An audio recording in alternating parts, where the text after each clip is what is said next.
বাসর ঘরে প্রবেশ করে যেই এই বইয়ের ঘুমটা উঠালাম, বউ আমার ছোটখাটো হাতির বাচ্চার মতো সুর করিয়া চিল্লাইয়া বলল। তুই? আচমকা নতুন বইয়ের মুখে এমন শুনে আমি হতভম্ব হয়ে গেলাম। তারপর একটু এক্সট্রা নজর লইয়া যেই বইয়ের দিকে তাকাইলাম, হায়রে, এই মহিলারা তো আমি চিনি। নতুন বউ হিসেবে একটু এক্সট্রা কইরা আটা ময়দা সুজি মাখার কারণেই আমার বিশেষজ্ঞ দুইখান চোখ তাহাকে চিনিতে ব্যর্থ হইয়াছে। উড়ি মারে, এই মহিলা তো আগে আমার জীবন টানা টানা কইরা ছাড়ছে, এখন আবার আমার বিয়ে কইরা নিছে আমার সারা জীবন তেনা তেনা করার লাইগা। কথাটা ভাইবাই দুঃখের ঠেলায় অক্করে কাইন্দা লাইছি।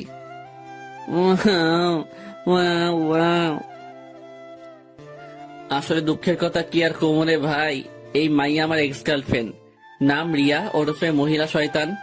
জীবনের প্রথম একটা কিউরেটর বদনা থুক্কু ডিব্বা মাইয়া দেখাই প্রেমে পইরা গেছিলাম। আর অনেক কষ্ট করিয়া তাহার সাথে লাইনটা লাগাইলাম, কিন্তু সেই কষ্টের ফল আর পাইলাম কই।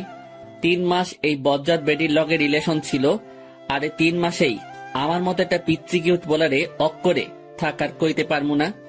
আমার কান্দ নাইতাছে। তারপর হঠাৎ করে গত 17 দিন আগে তাহার সাথে একটা বিষয় নিয়া সেই লেভেলের ঝগড়া বেঁধে গেল। আরো সাফ জানিয়ে দিল আমার সাথে আর সম্পর্ক রাখবে না, আর আমিও সুযোগ পাইয়াই তাহার জীবন থেকে ভাগা দিলাম। তারপর এক বস্তা খুশি মনে লইয়া একেবারে আড্ডাখানায় যেতেই। কি রে বেটা, কি হয়েছে তোর? এমন ছাগলের মতো লাফাইতেছিস কেন? আরে বেটা, রিয়ার সাথে ব্রেকআপ হইয়া গেছে। লেখক, ব্রেকআপ হলে মানুষ আপসেট থাকে, আর তুই এমন ছাগলের মতো 3 নম্বর বাচ্চার মতো লাফাইতেছিস কেন? আরে বেটা, লাফামো না তো কি করবো, ওই মাইয়া আমারে ভালোবাসে না। দেখ দোস্ত, আমি তোর মনের অবস্থাটা বুঝতে পারছি। প্লিজ দোস্ত, তুই মন খারাপ করে থাকিস না। দেখবি রিয়া 2-1 দিন পর আবারই তোর কাছে ফিরে আসবে। প্লিজ দোস্ত আমার, তুই স্বাভাবিক হ। আরে ধুর বেটা, আমি তো স্বাভাবিকই আছি। আমাকে দেখে কি তোর পাগল মনে হচ্ছে নাকি? রুবিল রে, ও মনে হয় ব্রেকআপের কষ্টটা সহ্য করতে না পারে এমন পাগলামো করতেছে। দূর হালারা, তোরা তোদের চিন্তা নিয়ে থাক, আমি গেলাম। কথাটা কইয়াই বাড়ির উদ্দেশ্যে ভাগা দিলাম। পিছন থেকে হারামিগুলো ডেকেই যাচ্ছে। আমি ওদের ডাকে কোনো সাড়া না দিয়ে আমার গন্তব্যের দিকে এগিয়ে যাচ্ছি। বাসায় এসে ফ্রেশ হয়ে নিজের রুমে শুয়ে ভাবছি, আচ্ছা রুবেল তো বলল রিয়া আবার আমার লাইফে ফিরে আসবে, আর আমি শুনেছি রিলেশনে এসব ব্রেকআপ হয়ই, আবার কিছুদিন পর সব ঠিক হয়ে যায়। পুরি মারে, এই মাইয়া কি তাইলে আবারও আমার লাইফে ব্যাক করতে চাইবে? খাইছে রে, যেই বজ্জাত মাইয়া ইডা আমাকে ব্ল্যাকমেল করে হলেও আমার লাইফে আবার ব্যাক করবেই। না, আমাকে একটা ব্যবস্থা করতেই হবে যেন ও আর আমার লাইফে ব্যাক করতে না পারে। আহ, বুদ্ধি পাইয়া গেছি। বিয়া করে এলামও, কিন্তু আমি তো এখনো অনেক চুডু। আম্মু আমার বিয়া করাইব তো, নাকি ঠ্যাঙ্গা লইয়া দৌড়ানি দিব? আর বিয়া না করলেও তো রিয়া আবারও আমার লাইফে খাইছে রে। আমি আর ভাবতে পারছি না, যেভাবেই হোক আম্মুকে রাজি করাতেই হবে। এখানে আমার জীবন মরণের প্রশ্ন। আর 7-5 কিছু না ভেবেই ফট কইরা আম্মুর রুমে গিয়ে একেবারে নিষ্পাপ বাচ্চাদের কণ্ঠে সুর তুলিয়া আমার আম্মাচানকে ডাক মারিলাম, আম্মু। আমার দিকে না তাকিয়েই জবাব দিলেন, কি ব্যাপার ছোট মিয়া, এত রস লাগায় ডাক দিতেছো? মতলবটা কি? টাকা লাগবে? আরে আম্মু, তুমি তো দেখি আমাকে ভালোই বাসো না। আমি আসছি কোথায় তোমার কষ্টটা একটু কমিয়ে দিতে, আর তুমি কি না। ও মাইয়া, মাইয়া গো, আমার বাজান আসছে আমার কষ্ট কমিয়ে দিতে। আমার আব্বাজানরা কত ভাবে, আমার কথাটা বলেন ছোট মিয়া, কি বলতে চান? একেবারে আম্মুর কাছে গিয়ে বসে উনার পা টিপতে টিপতে, আচ্ছা আম্মু, ভাইয়া তো বিয়ে করে ভাবিকে নিয়ে চিটাগাঙে থাকে, আর আব্বু সারাদিন ব্যবসা বাণিজ্য নিয়ে ব্যস্ত। তুমি সারাদিন একা একা বাসায় থাকো, তোমার কি কষ্ট হয় না বলো? আর তোমার বয়স হইছে, আর এই বয়সেও তুমি একা একা রান্না বান্না করো। তোমার তো একদম সঙ্গী প্রয়োজন। তো তোর কথা কি, তোর ভাইয়া চাকরি রেখে বউ নিয়ে এই কিশোরগঞ্জে এসে বসে থাকবে? আম্মু তুমিও না, ভাইয়া কেন আসতে যাবে? আজব, আমি যে বড় হয়েছি সেটা কারোর চোখেই পড়ে না। মানে? আমার কথা চিন্তা করলেও তো বাসায় আরেকজন মানুষ আনা যায়। এই এই, তোর মাথাটা ঠিক আছে তো? মাত্র অনার্স দ্বিতীয় বর্ষে পড়ুয়া ছেলে নাকি? ছি ছি ছি। তোর মতো ফাজিলের হাড্ডির লগে কোন বেটা তার মাইয়া দিব? সারাদিন ফটং ফটং কইরা বেড়াস। আম্মু থাক, আমার ভুল হইয়া গেছে, আর জীবনেও তোমাদের ভালো চাইতে আসবো না। হুম। কথাটা কইয়াই আম্মুর রুম থেকে দ্রুত গতিতে আমার রুমের উদ্দেশ্যে ভাগা দিলাম। দেখ, এত পামটাম মাইরা কোনো লাভ হইল না। রাতে বিছানায় শুয়ে ফেসবুকিং করছিলাম, এমন সময় আম্মু আমার রুমে এসে, কি ব্যাপার ছোট মিয়া, আপনি কি বিজি? না, বিজি থাকবো কেন, কিছু বলবা? আসলে আপনার আব্বুর সাথে আপনার বিয়ের ব্যাপার নিয়ে কথা বললাম।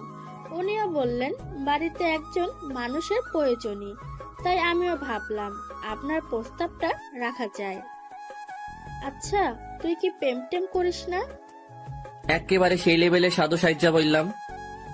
আম্মু, তুমি এটা কি বললা? হ্যাঁ, আমি কেন শুধু শুধু প্রেম করতে যাবো? আমি তোমার পছন্দের মেয়েকেই বিয়ে করব, তাই এসব নিয়ে কোনো দিন ভাবিও নাই। হয়েছে, আর ডায়লগ মারতে হবে না।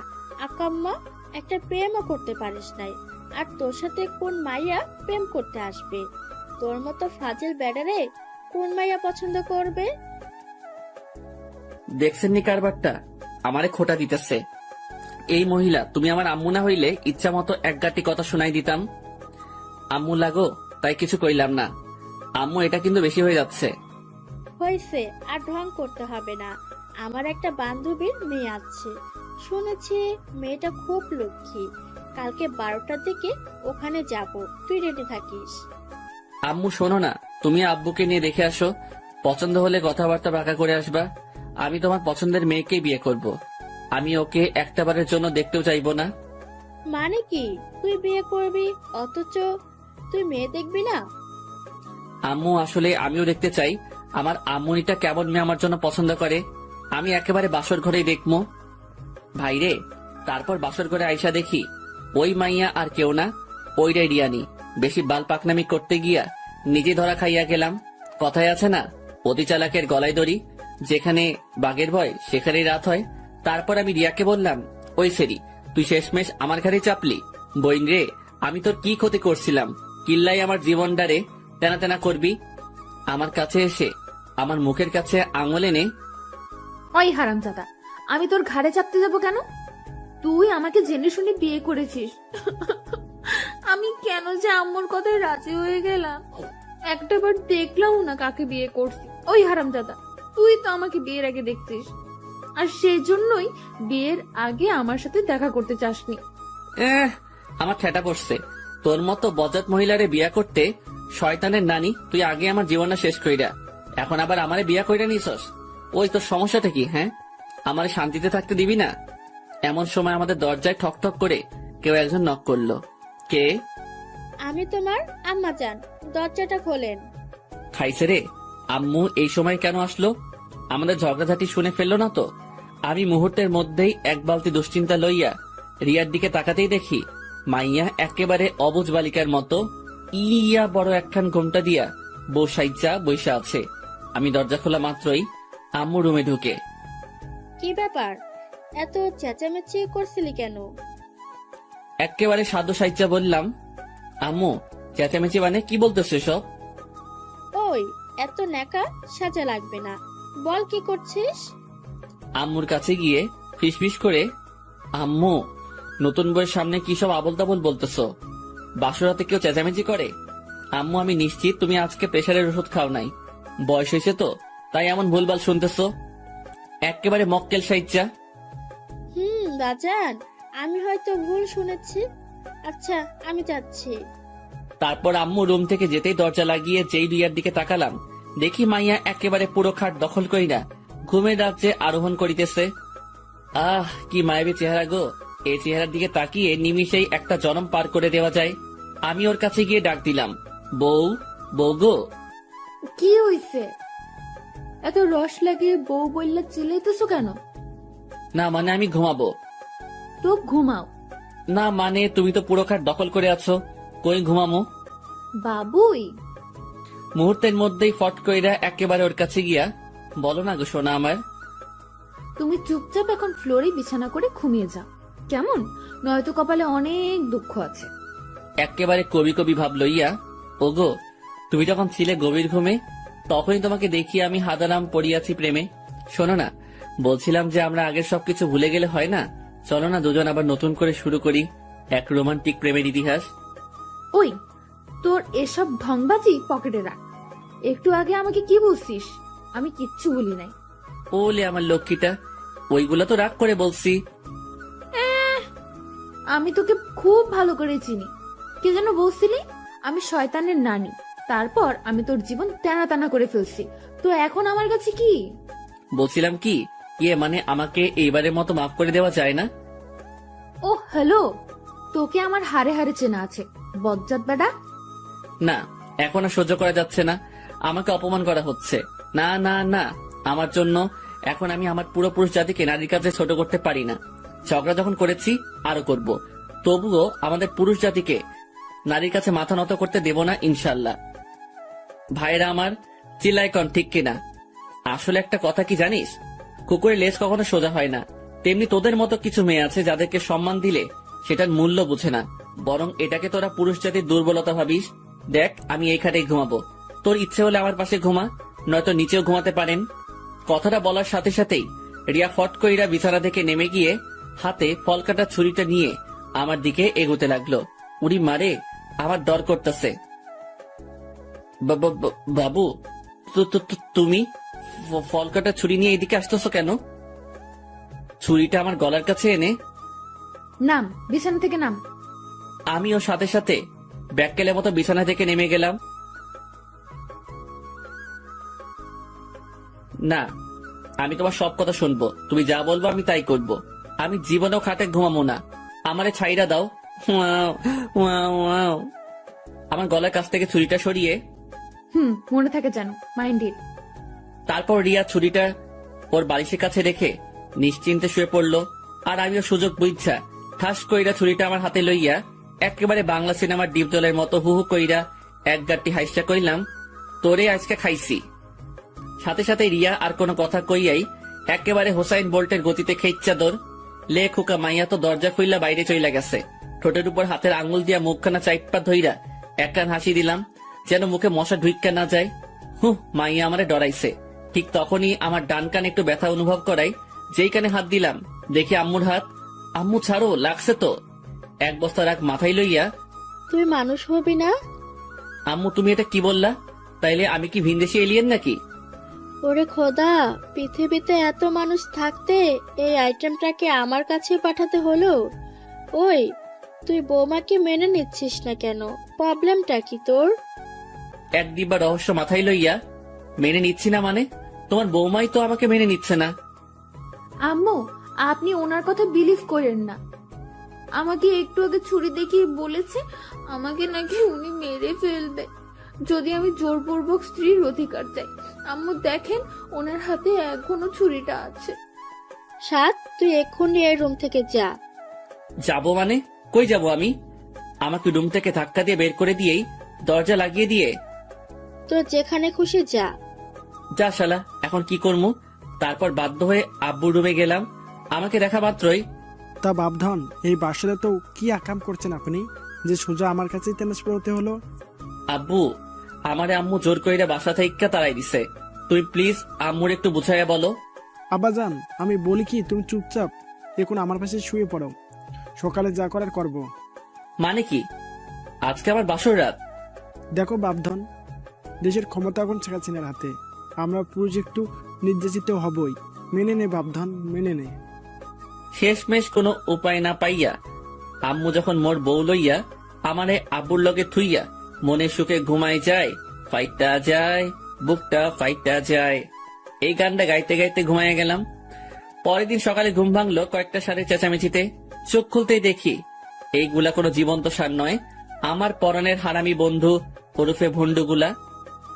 কি ব্যাপার, এই সাত সকালে তোরা আমার বাসায় কোন দুঃখে? পরের দিন সকালে ঘুম ভাঙলো কয়েকটা সারের চেঁচামেচিতে।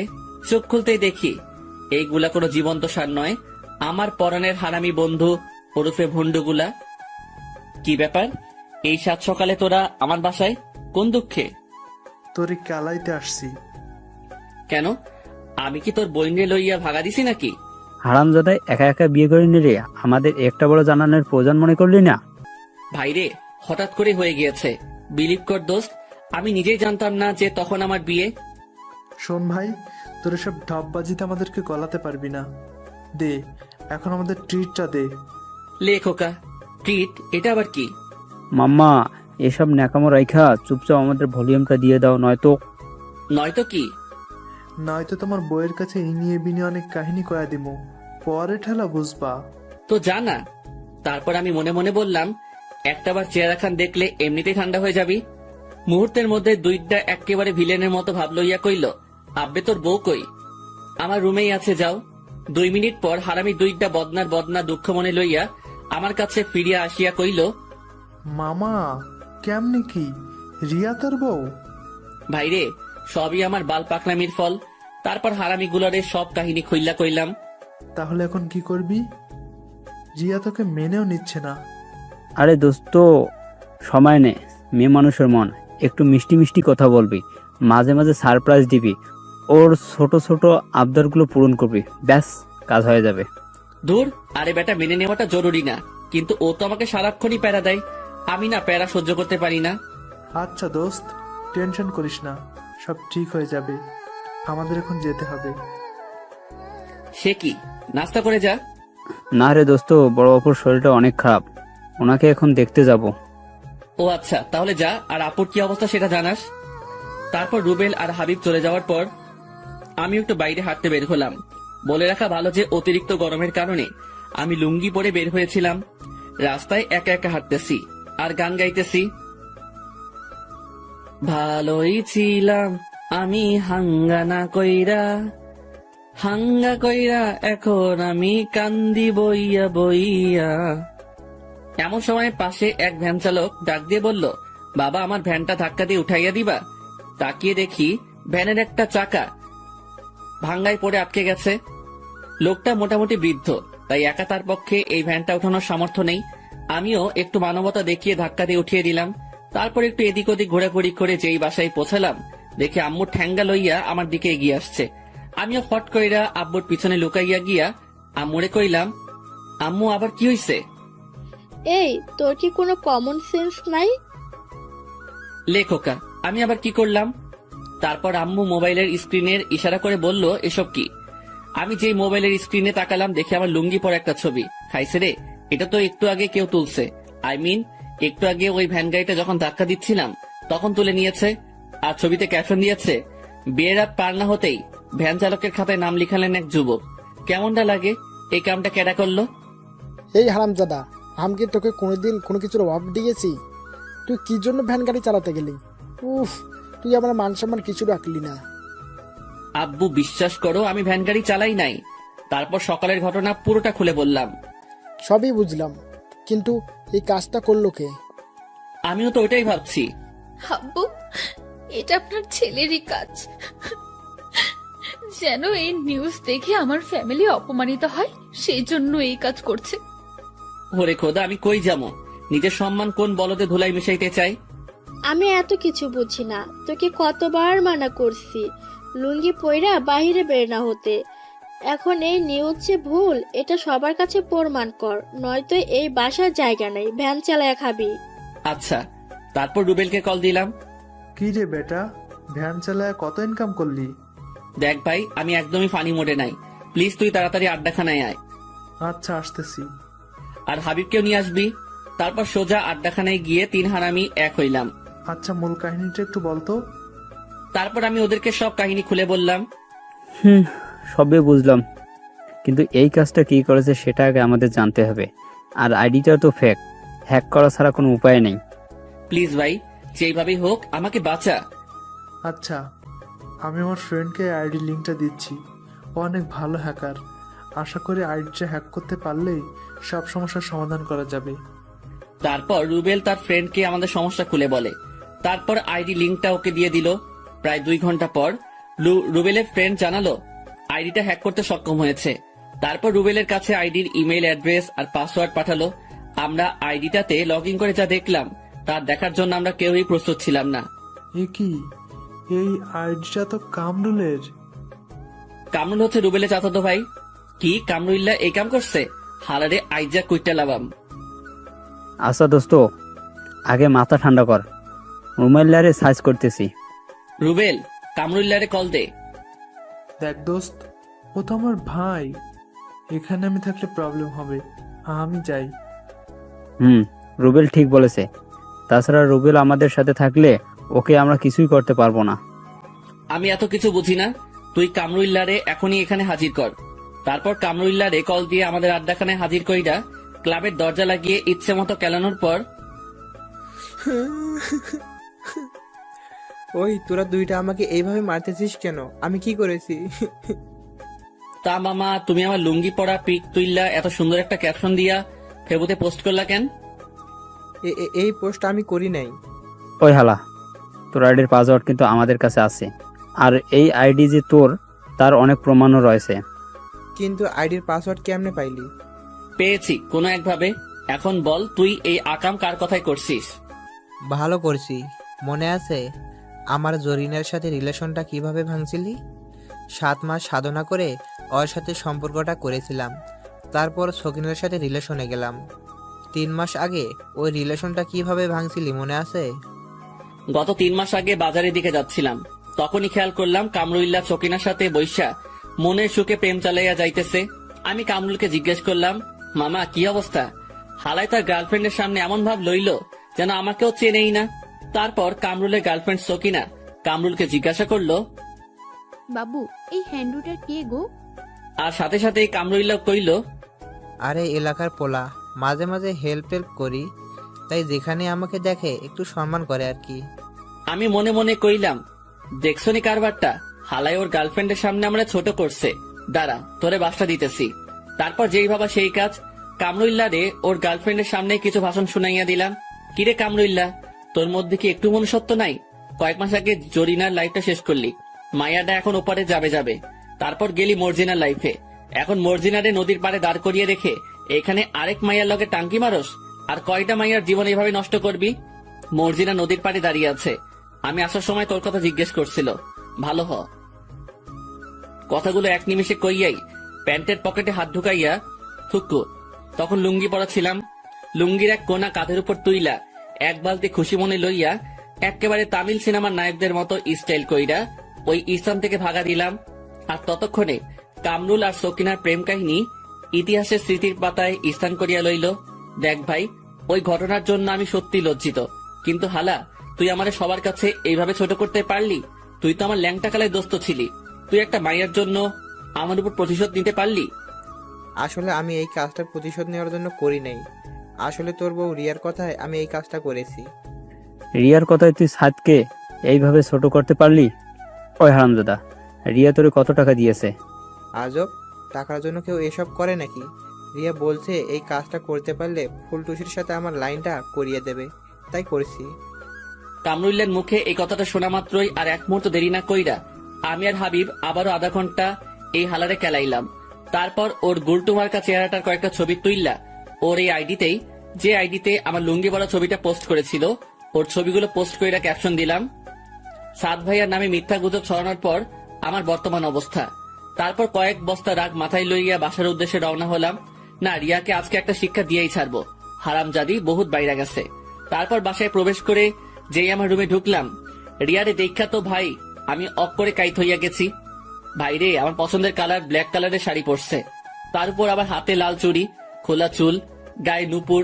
এই ভাই, এই মাইয়াকে আমার ক্লাস খাওয়াইতে মাইরা লইবনি? রিয়াকে দেখা মাত্রই আমার বস্তার বস্তা রাগ মুহূর্তের মধ্যেই রকেটবিহীন মঙ্গল গ্রহে ভাঙা দিল।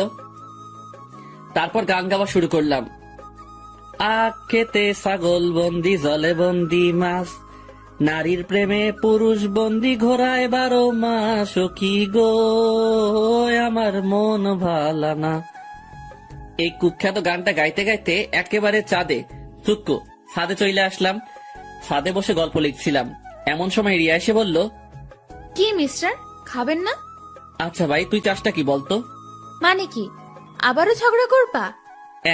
ভাই, তোর প্রবলেমটা কি? তুই কামরুল্লারে দিয়া আমার এমন ব্যাড পিক ফেসবুকে তো পাবলিশ করলি কেন? আপলোড করছি, ভালো করছি, আরো করমু। তুই কি যেন বলছিলি? আমি তোর জীবন তেনা তেনা কইরা দিছি। এখন বুঝবি কত ধানে কত চাল। প্যারা যে কি সেটা টের পাবি। সবে মাত্র তো শুরু। কথাগুলো বলেই রিয়া ছাদ থেকে নিচে চলে যেতে লাগলো, আর আমি মদনের মতো নিজের গালে নিজে থাপ্পড় দিয়া কইলাম, সাদ ভাই তুই গেলি। তারপর এক বালতি সমবেদনা মনে লইয়া নিচে গেলাম খাবার খাওয়ার জন্য। খাওয়া দাওয়া শেষ করে রুমে গিয়ে একটু বিশ্রাম নিতেছি, এমন সময় আব্বু আর আম্মু আমার রুমে আসলো। আচ্ছা তুই কি চাস বল তো? তখন তো বিয়ের জন্য পাগল হয়ে গিয়েছিলি, এখন বৌমাকে মেনে নিচ্ছিস না কেন? আম্মু সত্য বলতেছি, আমি রিয়াকে মেনে নিলেও ও আমাকে মেনে নিচ্ছে না। কি? নিজের দোষ এখন বৌমার উপর চাপাচ্ছিস? লজ্জা করে না তোর? আব্বুর মাথায় হাত দিয়ে বলতেছি, আম্মু আমি সত্যি। এতটুকু বলতে আব্বু ফট কইরা আমার থেকে 3 ফিট দূরে গিয়ে কইল, ওই তুই একদম আমার মাথায় হাত দিয়ে কসম বলবি না। আমি এই অল্প বয়সে মরতে চাই না। ওরে মারো মুঝে মারো। আচ্ছা আম্মু রিয়া কোথায়? কিচেনে আছে। কেন? আমি আম্মুর কথার কোনো জবাব না দিয়েই কিচেনে চলে গেলাম। তারপর রিয়ার কাছে গিয়ে নরম গলায় বললাম, রিয়া বল। আমি তোমার সব কথা শুনবো, কখনো তোমার কথার অবাধ্য হব না। প্লিজ আব্বু আম্মুকে ম্যানেজ করো। এই তো লক্ষ্মী ছেলের মতো কথা। আমার সোনাটা বাবুটা, এই কথাটা মনে থাকবে তো? এই তো লক্ষ্মী ছেলের মতো কথা। আমার সোনাটা বাবুটা, এই কথাটা মনে থাকবে তো? আমি মাথা ঝাঁকিয়ে সম্মতি প্রদান করলাম। শোনো, এখন থেকে তুমি প্রতি রাতেই নিচে ঘুমাবা, আর আমার সাথে একদমই ঝগড়া করবা না। আর রাতে ঘুমানোর সময় দরজা আনলক করে ঘুমাবা। আমার বিছানা প্রতিদিন পরিপাটি করে রাখবা। মাঝে মাঝে আমার পা টিপে দিবা, কেমন? উফ, মেজাজটা পুরাই 420 হইয়া যাইতেছে। না না, এখন রেগে গেলে চলবে না। আব্বু আম্মুকে শান্ত করতে হলে এখন আমাকে হ্যাঁ বলে দিতে হবে, তারপর বাকিটা বুঝামু। আচ্ছা বাবু। এই তো আমার লক্ষ্মী সোনাটা, এই নাও তোমার একটা ফ্লাইং কিস। মনে মনে কইলাম, যা আগে আব্বু আম্মুর সামলা, পরে ঠেলা বুঝাইতেছি। I love you baby. I love you too সোনা। তারপর রিয়া আব্বু আম্মুর কাছে গিয়ে, আম্মু আপনার ছেলে সব ভুল বুঝতে পারছে। প্লিজ আপনারা ওকে আর কোনো প্রেসার ক্রিয়েট করেন না। আসলে অনেক ভালো একটা ছেলে, ওর প্রতি আমার কোনো অভিযোগ নেই। কথাগুলো বলেই রিয়া আবারও কিচেনে চলে গেল। আম্মু আমার কাছে এসে আমার পেটে গুতা দিয়া কইল, এতদিনে বুঝতে পারছিস? তারপর সেই লেভেলের একখানা ভেটকি মাইরা আম্মু আর আব্বুও আমার রুম ত্যাগ করিল। তারপর আমিও সেই লেভেলের ভাব লইয়া বাসা থেকে বের হতে যাব, ঠিক তখনই মনে পড়লো, আরে আমি তো লুঙ্গি পরা খাইছে রে। আগের বাসটার কথা মনে কইরাই দুঃখের ঠেলায় অপ করে কাইন্দালাইছি। আমার লুঙ্গি। তারপর আবারও রুমে আইসা আমার সাদের লুঙ্গি খুইলা প্যান্ট পইরা আড্ডাখানার উদ্দেশ্যে বেরিয়ে পড়লাম। রাস্তায় হাঁটতেছে এমন সময় হাবিবের এক্স এর সাথে দেখা। ও মা, সাথে একটা পিচ্চি কিউট পোলাও আছে। আসেন ভাই, এই মায়াডারে একটু চেতাইয়া আসি। আমি হাবিবের এক্স কে উদ্দেশ্য করে, আরে জান্নাত তুমি? হাবিবের এক্স এর নাম জান্নাত। হ্যাঁ সাদ ভাই, কেমন আছেন? জি আলহামদুলিল্লাহ। তারপর জান্নাতের সাথে পিচিটাকে জান্নাতকে দেখিয়ে জিজ্ঞেস করলাম, বাবু উনি তোমার কি হয়? আঙ্কেল, উনি আমার আম্মুনি হয়। আরে বেটা, উনি তোর আম্মু হইলে আমারে ভাই ক ভাই, কারণ আমার বন্ধু তোর আম্মুর বাবু ছিল। ওমা তাই? তাহলে তো তুমি আমার ভাইয়াই হও। এক বালতি রাগ মাথায় লইয়া এই, আপনি কখনোই শুধরাবেন না। ঠিক তখনই একটা ভুড়িওয়ালা পাবলিক আইসা জান্নাতকে জিজ্ঞেস করলো, জানু কি হয়েছে? না জানো, তেমন কিছু না। জানা তোমার বর নাকি? জি ভাইয়া। আর হ্যাঁ, আমার বর মোটেও আপনার ফ্রেন্ডের মতো না। আমাকে একটু অবহেলা করে না, সব সময় ছায়ার মতো আমার সাথে থাকে। ও হাগু করতে গেলেও সাথে যায় নাকি? কথাটা কইয়াই খেচ্ছা দৌড়, আর পিছন থেকে জান্নাত ঝড়ের বেগে গালাগাল দিয়ে যেতে লাগলো। তোর কপালে বউয়ের আদর নেই। তোর বউ তোরে দিয়া ঘরের কাজ করাবে। হারামি কুত্তা ইতর। সব কথাগুলো মিলায় নিস। একটু দাঁড়াইয়া কইলাম, তাতেও সমস্যা নাই, তোমারটার মতো অমন ভুড়িওয়ালা না হইলেই হয়। কথাটা কইয়াই আবারও দৌড় লাগাইলাম। প্রায় 3.5 মিনিট দৌড়ানোর পর আড্ডাখানায় পৌঁছালাম। কি রে বেটা, এমন ভাবে হাঁপাচ্ছিস কেন? আরে বেটা বলিস না, আসার সময় হাবিবের এক্স এর সাথে দেখা, তারই একটু চেতাইয়ে আসলাম। হাবিবের এক্সের কথাটা বলতেই লক্ষ্য করলাম হাবিবের মুখটা একটু মলিন হয়ে গেল। হাই রে, বেচারা হয়তো ইমোশনালি আপসেট হয়ে গেছে। হাবিবের পাশে বসে ওর পিঠে হাত বুলাতে বুলাতে, দোস্ত প্লিজ মন খারাপ করিস না, দেখিস তোকে জান্নাতের থেকে অনেক ভালো মেয়ে বিয়ে করাবো। আরে বেটা, আমি আমার জন্য আপসেট হই নাই, ভাবতেছি জান্নাতের বরের কথা। বেচারা কত কষ্টে না জানি আছে। কি ভাবলাম আর কি হইল। তারপর হারামিগুলোর সাথে কিছুক্ষণ আড্ডা দিয়ে সন্ধ্যায় বাসায় ফিরলাম। রুমে বসে ফেসবুক করছিলাম, এমন সময় রিয়া রুমে এসে বলল, বাবুই, এবার লক্ষ্মী ছেলের মতো আমার বিছানা করে ফেলো তো। জি আমাকে বলছেন? ওই হারামজাদা, কথা কানে যায় না, বিছানা কর, নয়তো আন্টিকে উল্টা পাল্টা বলে তোকে বাস খাওয়াবো। তুই সবসময় আম্মুর কাছে এমন মিথ্যা বলে আমাকে বকা খাওয়াও? বেশ করি, এখন চুপচাপ আমার কথা শোন, নয়তো কপালে শনি আছে। আব্বে যা, আম্মুকে নিয়ে আয় দেখি আম্মু কি করতে পারে। কি ব্যাপার, তুই আমাকে ভয় পাচ্ছিস না কেন? আমি টেবিলের উপর থেকে মোবাইলটা আমার হাতে নিয়ে ভিডিও রেকর্ডটা সেভ করলাম। ভয় তো এবার তুই পাবি। তুই এতক্ষণ আমার কথা ভিডিও করছিলি? জি ম্যাম, আপনার সব কাহিনী আমার এই মোবাইলটাতে রেকর্ড হয়ে গেছে। ইয়ে মানে, তুমি কিন্তু এটা ঠিক করো নাই। আমি তো তোমার সাথে ওসব মজা করে করতাম। আচ্ছা বাবু, তাহলে এখন আমিও মজা করে আম্মুকে এই ভিডিওটা দেখাই গিয়ে। কথাটা বলেই বিছানা থেকে উঠে আম্মু রুমের দিকে যাওয়ার জন্য যেই পা বাড়ালাম, তখনই রিয়া আমার হাত চেপে ধরে। প্লিজ অমনটা করো না, উনি আমাকে খারাপ ভাববে। ও মা, তাহলে আমাকে যখন খারাপ ভাবে তখন কি আমার কষ্ট হয় না? প্লিজ আমাকে মাফ করে দাও, আমি তো তোমার বউ। তুমি কি আমাকে সবার কাছে ছোট করতে চাও? আমি রিয়ার একেবারে কাছে গিয়ে ওর গালে আঙুল দিয়ে স্পর্শ করে, আচ্ছা সোনা, এই ভিডিওটা কাউকে দেখাবো না, কিন্তু এখন থেকে আমি যা বলবো তোমাকে তাই করতে হবে। আর তুমি এখন থেকে নিচে ঘুমাবা। এবার লক্ষ্মী মেয়ের মতো আমার পাটা টিপে দাও তো। দেখো, এটা কিন্তু একদম ঠিক হচ্ছে না। তাহলে ভিডিওটা দেখাই গিয়ে। আরে অমন করো কেন? আচ্ছা দিচ্ছি তো। সুন্দরী ভাইয়ার হাতে পা টিপানোর মজাই আলাদা। উফ, প্রচুর ভাল লাগছে। এমন রুমে আম্মু এসে, এই তোর কি কোনো বুদ্ধি শুদ্ধি নাই, নতুন বইয়ের হাতে পাটি পাচ্ছিস? আরে আম্মু তুমি আর বইলো না, তোমার বৌমাকে এত করে বললাম যে তুমি নতুন বউ, আমার পা টিপলে কেমন দেখায়। বেচারির একটাই কথা, আপনি আমার বর, আপনার খেদমত করা আমার দায়িত্ব, তাই জোর করেই এখন আমার পা টিপে দিচ্ছে। একটু লজ্জা লজ্জা ভাব লইয়া বললাম, আসলে আম্মু তোমার বৌমা আমাকে বড্ড বেশি ভালোবাসে, খুব ভাগ্য করে ওকে পেয়েছি। কথাগুলো বলার সময় লক্ষ্য করলাম রিয়া রাগের ঠেলায় দাঁতে দাঁত কামড়াচ্ছে। দেখতে হবে না মেয়েটা কার? আচ্ছা তাহলে এখন খেতে আসো। আচ্ছা আম্মু, তুমি যাও, আমরা আসতেছি। আম্মু রুম থেকে যেতেই, তুই আমার দিয়ে পড়তে পাইলি?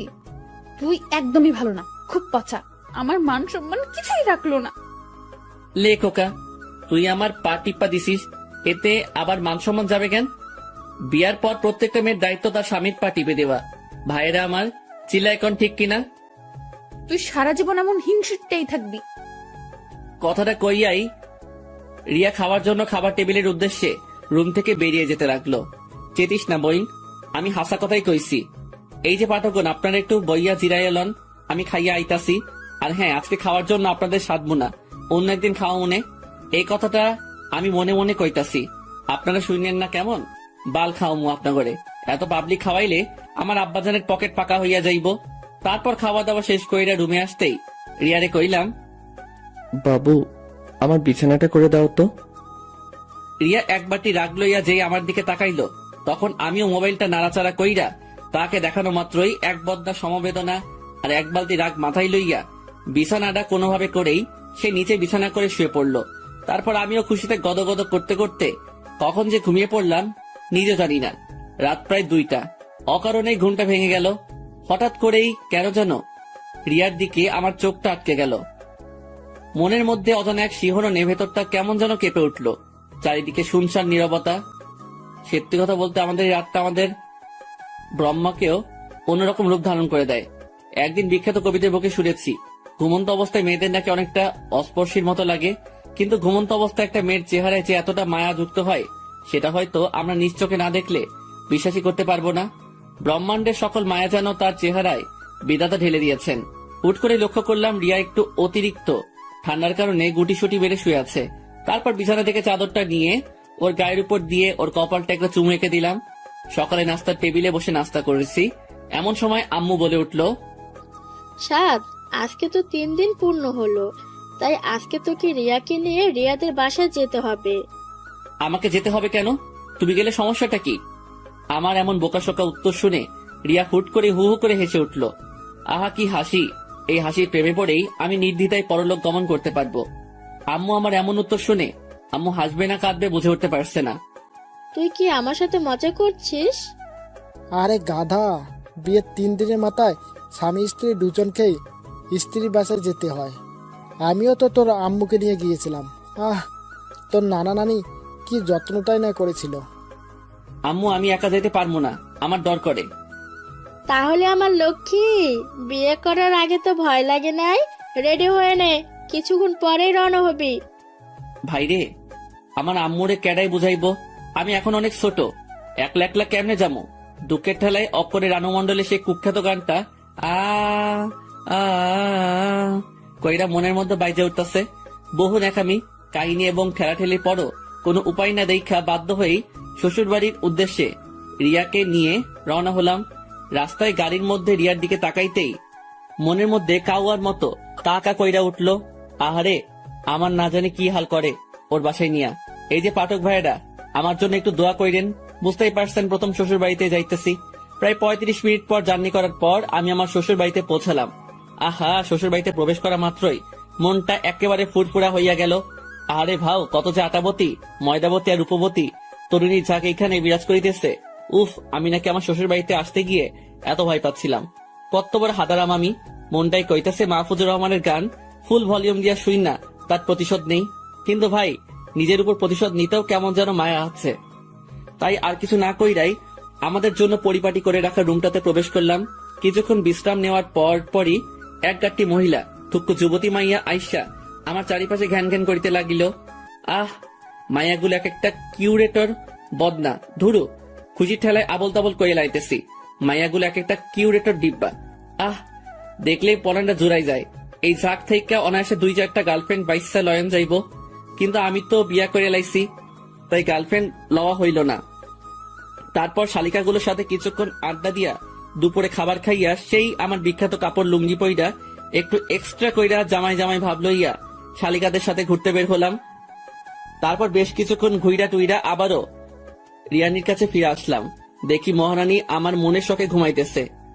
আমি আস্তে আস্তে রিয়ার কাছে গিয়ে ওর গালে হাত দিয়ে স্পর্শ করতেই ফট কইরা রিয়া উঠে বসেই, এই, তুই আমাকে টাচ করলি কেন? তোর মতলবটা কি? লে খোকা, তুমি না ঘুমিয়েছিলা? কি? তার মানে তুই আমার ঘুমের সময় আমার অসহায়ত্বের সুযোগ নেস? তুই আমার এত বড় সর্বনাশ কেমনে করলি? বিশ্বাস করো বইন, আমি তোরে কিচ্ছু করি নাই। তোর বিশ্বাস না হইলে পাঠকগণকে জিজ্ঞেস কর। যা শালা, করোনা ভাইরাসের কারণে 3 ফুট দূরত্ব বজায় রাখার কথা শুনেছি, কিন্তু 4 ফুট দূরত্ব কেন? রিয়া ঠাস কইরা বালিশ দিয়া আমার মাথায় মাইরা, তোর গবেষণা নিয়ে তুই থাক, আমি গেলাম। কথাটা কইয়াই রিয়া রুম থেকে ভাগা দিল। আর আমিও দুঃখের ঠেলায় চুপচাপ বিছানায় শুইয়া রানু মন্ডলের গানটা শুনতে শুনতে ঘুমাইয়া গেলাম। সন্ধ্যার দিকে রিয়ার ডাকে ঘুম ভাঙলো। এই শুনছো? বলো। রিয়া আমার পাশে বসে আমার মাথায় হাত বুলাতে বুলাতে, লক্ষ্মী আমার, ওঠো। কি ব্যাপার? মাইয়ার মতলবটা কি? হুট কইরাই এত চেঞ্জ? তুমি ঠিক আছো তো? শোনা, আমি ঠিক আছি। তুমি ফ্রেশ হয়ে একটু বাইরে আসো। আমার নানু আর মামা মামি এসেছে তোমাকে দেখার জন্য। দেখছো নি কারবারটা? আচ্ছা তুমি যাও, আমি আসতেছি। আরে তুমি ফ্রেশ হয়ে আসো তো, আমি তোমাকে নিয়েই যাব। তারপর আমি ফ্রেশ হয়ে আসতেই ও আমার হাতে ধরে এমন ভাবে আমাকে ওর নানু আর মামা মামির সামনে নিয়ে গেল যেন এই দুনিয়াতে আমাদের মতো এত সুখী দম্পতি আর একটাও নাই। আমি ওনাদের সামনে গিয়ে সালাম দিলাম। সবাই আমার সালামের উত্তর দিয়ে আমাকে নানান প্রশ্ন করতে শুরু করলো, আর আমিও হাদারামের মতো ওনাদের বিরক্তিকর প্রশ্নের উত্তর দিয়ে যাচ্ছি। তারপর ওনাদের সাথে কথা শেষ করে রুমে এসে বিশ্রাম নিচ্ছিলাম। এমন সময় রিয়া এসে বলল, বাবুই চলো, খাবার টেবিলে তোমার জন্য সবাই অপেক্ষা করছে। তারপর সোজা খাবার টেবিলে গিয়ে বসলাম। তা বাবা, তোমার এখন কোনো অসুবিধা হচ্ছে না তো? না না আব্বা, কোনো অসুবিধা হচ্ছে না। দেখো বাবা, রিয়া হয়তো একটু রাগী, কিন্তু ওর মনটা অনেক ভালো। আমি তো ওর মামি হই, তারপরও আমাকে ওর মায়ের মতো মানি। ব্যাককেলের মতো মুখে হাসি বজায় রাখা, জি মামি, ও খুব লক্ষ্মী মেয়ে। কথাটা বলার পরপরই লক্ষ্য করলাম আমার শ্বশুর মশাই এক বালতি রহস্য লইয়া কেমন ভাবে যেন আমার দিকে তাকাচ্ছে। আমার নাতনিটা একদম আমার মতো সহজ সরল, কোনো ঘুরপ্যাচ বুঝেই না। আমি আবারও মদনের মতো মুখে এক বালতি হাসি বজাইয়া রাখা, নানু, ওর ব্যবহার তো এখনো সেই বিছানায় হিসু করা পিচ্ছি বাচ্চাদের মতো, একদমই ঘোর প্যাচ বোঝে না। মনে মনে কইলাম, বইন একদমই ঘোর প্যাচ বোঝে না, শুধু ভেতর একটু জিলাপির প্যাচ আর কি। আমার শ্বশুর মশাই এই আইটেমটাকে কোথা থেকে কুড়ায় আনছে কে জানে। তারপর খাওয়া দাওয়া শেষ করে একটু বিশ্রাম নিয়ে তারপর একা একা একটু ছাদে গেলাম। ও মা, ছাদে হিন্দি গান কে শুনে? ছাদের আবছালোয় চোখে পড়লো ছাদের এক কোনায় কেউ একজন উল্টো দিকে বসে এই এত রাতে হিন্দি গান শুনতেছে। আমি ওনার কাছে গিয়ে ওনার চেহারাটা দেখা মাত্রই আমার চোখ খুইলা মাটিতে পইড়া যাওয়ার অবস্থা। তারপর নিজেকে একটু সামনে নিয়ে আমতা আমতা করে বললাম, আব্বা, আপনি? আরে বাবা, তুমি বসো। না মানে আব্বা, রুমে বসে বোরিং লাগছিল তাই একটু ছাদে আসছিলাম আর কি। আচ্ছা আব্বা, আমি তাবে যাচ্ছি। কথাটা বলেই আমি হুসাইন বোল্টের গতিতে হাইটটা হাইটটা ভাগা দিতে লাগলাম। জামাই শোনো, আরে এইদিকে আসো। আমি আবারও ওনার কাছে গিয়ে, জি আব্বা। আরে বসো, রুমে গিয়ে কি করবা? কথাটা বলেই আমার হাতে টান দিয়ে আমাকে ওনার কাছে বসিয়ে দিল। আমার কানের কাছে এসে ফিসফিস করে বলল, আচ্ছা বাবা, তুমি সত্যি বলো তো, খাবার টেবিলে বসে তুমি রিয়ার নামে যে প্রশংসা করলে তা সত্যি? একটু ইতস্ততা বোধ করে, কি বলেন আব্বা, আপনার মেয়ে তো ভালোই। ডাল মে কুছ কালা হ্যায়। জি আব্বা, কিছু বললেন? আরে না বাবারে, কেউ না বুঝলেও আমি তোমার দুঃখটা বুঝতেছি, কারণ ওর আম্মুর সাথে জীবনটা পার করতেছি তো। এটা একদমই তার মার মতো হয়েছে। লজ্জা শরম পকেট রাইখা, আব্বাজান, আপনি আমার মনের কথাগুলো বুঝতে পারছেন। আচ্ছা আব্বাজান, এই মাইয়াটা কি সত্যি আপনার? মানে? না মানে আব্বা, একটু আপনার সাথে মিলে না। আপনার মতো এত ভালো একটা মানুষের ঘরে কেমনে এই মাইয়া হইব? বাবারে, সবই আমার কপালের দোষ। জানো বাবা, কথাবার্তা পাকা হওয়ার পর তোমাকে অনেক খুঁজেছি, কিন্তু কোথাও পাই নাই। সে কি, আমাকে খুঁজছিলেন কেন? দেখো, আমি একটা পুরুষ মানুষ হয়ে আর একটা পুরুষের জীবনে কেমন যাই না সই না ধ্বংস হতে দেই, তাই তোমাকে খুঁজছিলাম আগামী সতর্ক সংকেত জানানোর জন্য। কিন্তু বাপরে, তোমার কপালটাই খারাপ। আচ্ছা বাবা, বাদ দেন, যা হবার তা তো হয়ে গেছে। আপনি যখন আমার শাশুড়ি আমার সাথে জীবনটা পার করতে পেরেছেন, তাহলে আমাকেও পারতেই হবে। সিগারেটের প্যাকেট থেকে একটা সিগারেট বের করে আমাকে রিয়ার আব্বু দিয়ে বলে, এই নাও বাবা, সিগারেট খাও। আচমকা শ্বশুর আব্বার মুখে সিগারেট খাওয়ার কথা শুই না আমি কয়েক সেকেন্ডের জন্য হার্ট অ্যাটাক কইরা মরতে মরতে গিয়েও বেঁচে গেলাম। না না আব্বা, আমি এসব খাই না। আরে বাবা, লজ্জা পেও না তো। আমি জানি এই বয়সে বিড়ি খাওয়া একটা প্যারা থাকে। আমিও তোমার মতো প্রথম দিন শ্বশুর বাড়িতে গিয়ে বিড়ি খাইতে পারিনি। নাও, বিড়িটা মুখে নাও। বাপরে, এমন শ্বশুর মশাই থাকলে বাল আর বইয়ের আদর লাগতো না। কথা কন, ঠিক না বে ঠিক? আমি মুখে বিড়ি নিতে শ্বশুর মশাই লাইটার নিয়ে আমার বিড়িতে আগুন জ্বালিয়ে দিল। তারপর আমার পরনে শ্বশুর মশাই নিজেও একটা বিড়ি ধরাইয়া ঘুম টানতে লাগলো। আহা, শ্বশুর আর জামাই বৈশা একলগে বিড়ি খাওয়ার মজাই আলাদা। দুই ভাই থুক্কু, দুই জামাই শ্বশুর মিল্লা বিড়ি টানতাছি। এমন সময় হঠাৎ করে দেখি আমার শাশুড়ি আম্মা, রিয়ার নানু, রিয়ার মামি আর রিয়া আমাদের সামনে এসে হাজির। এসব কি? উড়ি মারে, বেশি বাল পাকনামি করতে গিয়া ধরা খাইয়া গেলাম। এখন কি করবো? দুই ভাই থুক্কু, দুই জামাই শ্বশুর মিল্লা বিড়ি টানতাছি। এমন সময় হঠাৎ করে দেখি আমার শাশুড়ি আম্মা, রিয়ার নানু, রিয়ার মামি আর রিয়া আমাদের সামনে আইসা হাজির। এসব কি? উড়ি মারে, বেশি বাল পাকনামি করতে গিয়া ধরা খাইয়া গেলাম। এখন কি করবো? শ্বশুর মশাইয়ের দিকে তাকাতেই দেখি উনি একেবারে অবুঝ পোলা পাইনের মতো চুপচাপ বইসা আছে, আর হাতের সিগারেটটাও উধাও। তারপর শ্বশুর মশাই আমার কানের কাছে এসে ফিস করে বলল, জামাই, ওনারা এইভাবে হুট করে চলে আসে? আমার পূর্বের অভিজ্ঞতা আছে বলে আমি সিগারেটটাও উধাও করে দিয়েছি। এখন তুমি একটা কিছু বলে ওনাদের সান্ত্বনা দিয়ে দাও। এই, তোমার কি কোনোদিনও বুদ্ধিশুদ্ধি হবে না? লুকিয়ে লুকিয়ে সিগারেট খাও ভালো কথা, এখন আবার জামাইকে নিয়ে খাচ্ছ। লজ্জা শরম কি আকাশে উঠাইছো? এই রে, এখন কি কমু? আমার শ্বশুর মশাইয়ের সাথে সাথে আমার মান সম্মান তো মঙ্গল গ্রহে পাড়ি জমাইতেছে। এই রে, বুদ্ধি পাইয়া গেছি। আম্মা, আপনি আসলে ব্যাপার যেমন ভাবছেন ব্যাপারটা কিন্তু তেমন না। আপনার বুঝতে একটু ভুল হচ্ছে। আসলে আমার বাসায় বসে বোরিং লাগছিল, তাই একটু ছাদে আসছিলাম। আয়শা দেখি আব্বা মনে সুখ স্মোক করতেছে। এখন আপনি বলেন, উনি তো আমার আব্বা, আমি কেমনে যাই না শুই না উনারে মৃত্যুর মুখে ঠেলে দেই? আর আপনিও তো এখনো যথেষ্ট যুবতী, উনার কিছু হয়ে গেলে আপনার কি হইব? তাই উনার হাত থেকে বিড়িটা নিয়ে আমি উনাকে বুঝাইতেছি যে এটা আমাদের কোনো উপকার করে না, শুধুমাত্র অপকার ছাড়া, আর এইটা খাইলে ক্যান্সারের ঝুঁকি রয়েছে। মুহূর্তের মধ্যে খেয়াল করলাম আমার শাশুড়ি আম্মা আমার কাছে এসে, বাবা, তুমি তোমার আব্বার একটু ভালো করে বোঝাও, উনি তো আমার কথা শুনতেই চায় না। আব্বা, আব্বা গো, আপনার যদি কিছু হইয়া যায় তাইলে আমি আব্বা কারে কমু? আপনি আমারে কথা দেন, আপনি আর বিড়ি খাইবেন না। আচ্ছা বাজান, আমি আর বিড়ি খাবো না। তুমি আমার চোখ খুইলা দিছ। তুমি আমার মাইয়া জামাই না, তুমি আমার আব্বা। কথাটা কইয়াই আমারে জড়াইয়া ধইরা ওয়াও ওয়াও কান্না করাইয়া দিছে। তারপর কান্নাকাটি শেষ কইরা সবাইরে নিয়া ছাদ থেকে নামতে যাব, ঠিক তখনই আমার মহামান্য শ্বশুর মশাই আমার কানের কাছে এসে ফিসফিস করে বলল, জামাই তুমি কিন্তু হেব্বি টাউটা আছো। তারপর আমিও শ্বশুর আব্বা কানের কাছে গিয়ে ফিসফিস করে বললাম, আব্বা, মেয়ে মানুষ আপোষে না মানতে চাইলে পাম্মাইরা বসে আনতে হয়, আর কিছু টুকটাক মিছা কথা কমন লাগে আর কি। তারপর জামাই শ্বশুর হাত মিলাইয়া দুইজন দুইজনের জানুমানু লইয়া 2 রুমে গিয়ে ঘুমিয়ে পড়লাম। পরের দিন সকালে নাস্তা করে 2 জামাই শ্বশুর বেরিয়ে পড়লাম। জামাই, তোমার শাশুড়ি কালকে সারা রাত তোমার প্রশংসা শুধু কইরা গেছে। আব্বা, আমি কার মেয়ের জামাই সেটা দেখতে হইব না? আমি আপনার ধারাটা বজায় রাখবো না?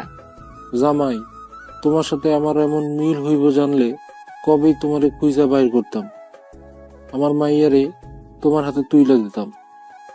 আব্বা, আপনার মতো এমন একটা শ্বশুর আমার মতো প্রত্যেকটা আপডেট পোলাপাইন আশা করে। থ্যাংক ইউ জামাই। ইউ আর মোস্ট ওয়েলকাম আমার কলিজা শ্বশুর মশাই। তারপর জামাই শ্বশুর কথা বলতে বলতে বাজারে পৌঁছাইলাম।